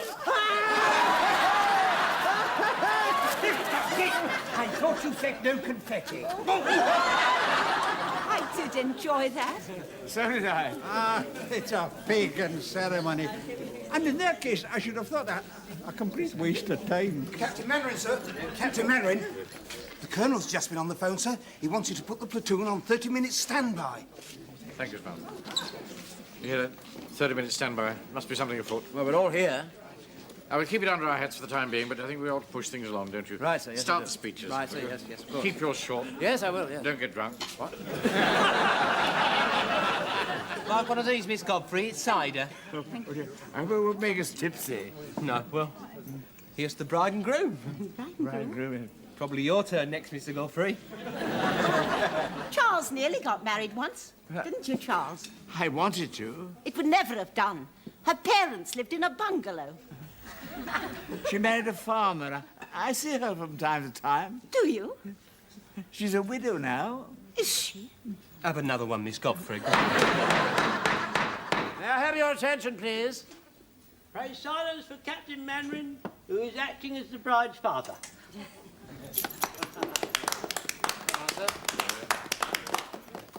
Ladies and gentlemen, Jack and Mildred. I'm not going to make a long speech. Good. I've known Jack for many years, and he's the salt of the earth. Yeah. He's loyal, he's brave, and he's very kind. And I have no hesitation in saying to you, Mildred, that he's the first man you should turn to if you're in any sort of trouble. Well, she's not in trouble, Captain. I wish you both the very best of luck, and may you be as happy as I have been with my own dear wife, who unfortunately can't be with us this afternoon. Where is she, then? She's staying with her sister. Ladies and gentlemen, I give you Jack and Mildred. Speech. Come on. Speech. Come on. You're going to give the speech. You. Ladies and gentlemen, I'd like to thank Captain Mannering for saying all those kind things, and also for standing in as the bride's father, which he isn't. And thank you all for coming along, and good health, everyone. Good health. Good luck. Your turn now. What? Keep it short. Well, I don't have to speak at all. Yes, you do. You have to toast the matron of honour. Ladies and gentlemen, Mr. Captain Sergeant Wilson, now say a few words. Thank you very much indeed, everybody. But it's my pleasure to propose the toast of the bridesmaid, or the matron of honour, I should say, a lady whom I've known for a considerable number of years. Davis, you are one of that happy band of women who give out so much affection and so much love, which you don't always get in return. Anyway, I think that hat you're wearing is very pretty. I like it. Anyway, I'd like to propose now the health of the matron of honour. Matron of honour. Mrs. Pike, we haven't cut the cake, whatever next. Oh, we forget our heads if they weren't screwed on, wouldn't we? Where's my bayonet? Captain Mannering, sir. Captain Mannering. Colonel's on the phone again. He wants to speak to you personally. Yes, come along, guys. Gather round. Yes.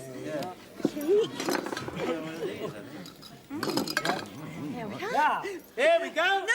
No. Oh, no, that's only cardboard.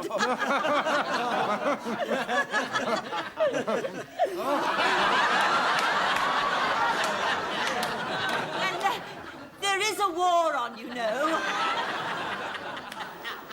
Hello, sir. Mannering here. Mannering. Everything's a bit confused here, but all units are standing by immediately. Good Lord. Does that mean the balloon's gone up? Well, not exactly, but barges are moving around the North Sea coast. And the weather's right, so we can't take any chances. Right, sir. I'll put my men at action stations at once. Good luck. Thank you, sir.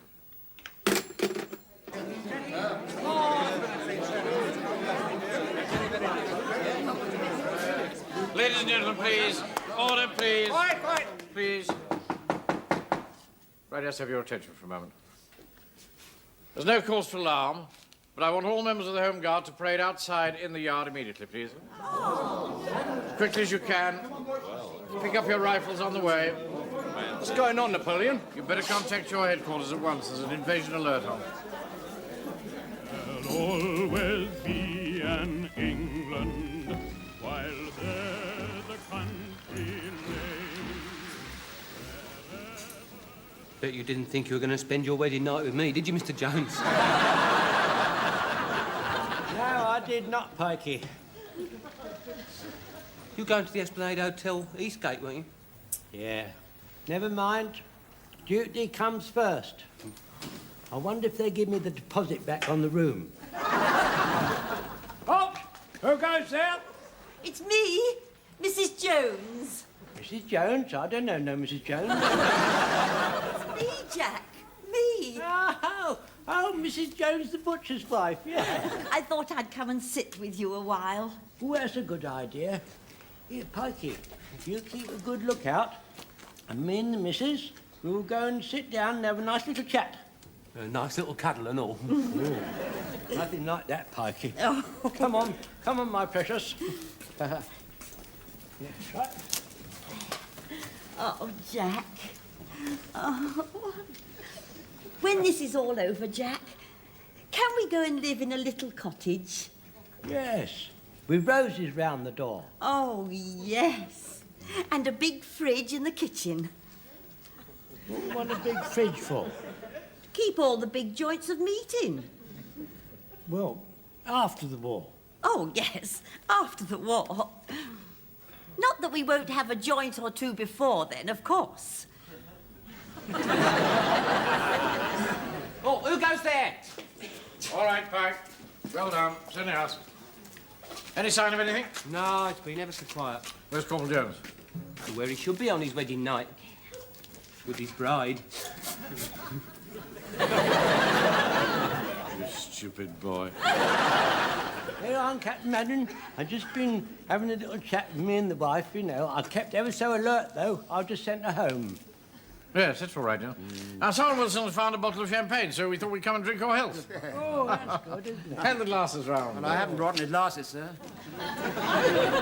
What's the good of champagne without glasses? Well, I thought you said you were going to bring the glasses. Where would I find glasses? Well, Hold on. There's a couple of mugs here I brought for our cocoa. Can use them.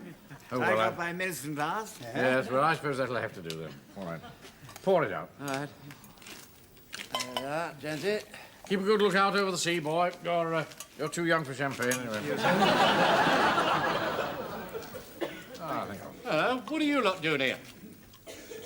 In case you'd forgotten, there's an invasion alert on. Don't you heard it was a false alarm? We got to stand down half an hour ago. Well, so Hitler won't be joining us tonight, then? No, it's just as well with you lot guarding us. What does that mean? Well, I mean, look at you. What good would you be against real soldiers? Oh, dear. They'd walk straight through you. Good night. Here, he's no business to... All right. Don't take any notice of him, men. Here's to your future health. Yes, here's to you, Jonesy. good luck. Good luck to you. Mr. Mannering, Oh? Warden wasn't right, was he, when he said the Nazis would walk straight through us? Of course he wasn't right. I know one thing. They're not walking straight through me. Not me. I'll be beside you, Jonesy. We'll all be beside you, Jonesy. We'll stick together. You can rely on that. Anybody who tries to take our homes or our freedom away from us, they'll find out what we can do. We'll fight. And we're not alone. There are thousands of us all over England. And Scotland. And Scotland. All over Great Britain, in fact. Men who will stand together when their country needs them. Excuse me, sir. Don't you think it might be a nice idea if we were to pay our tribute to them? For once, Wilson, I agree with you. To Britain's Home Guard. To Britain's Home Guard.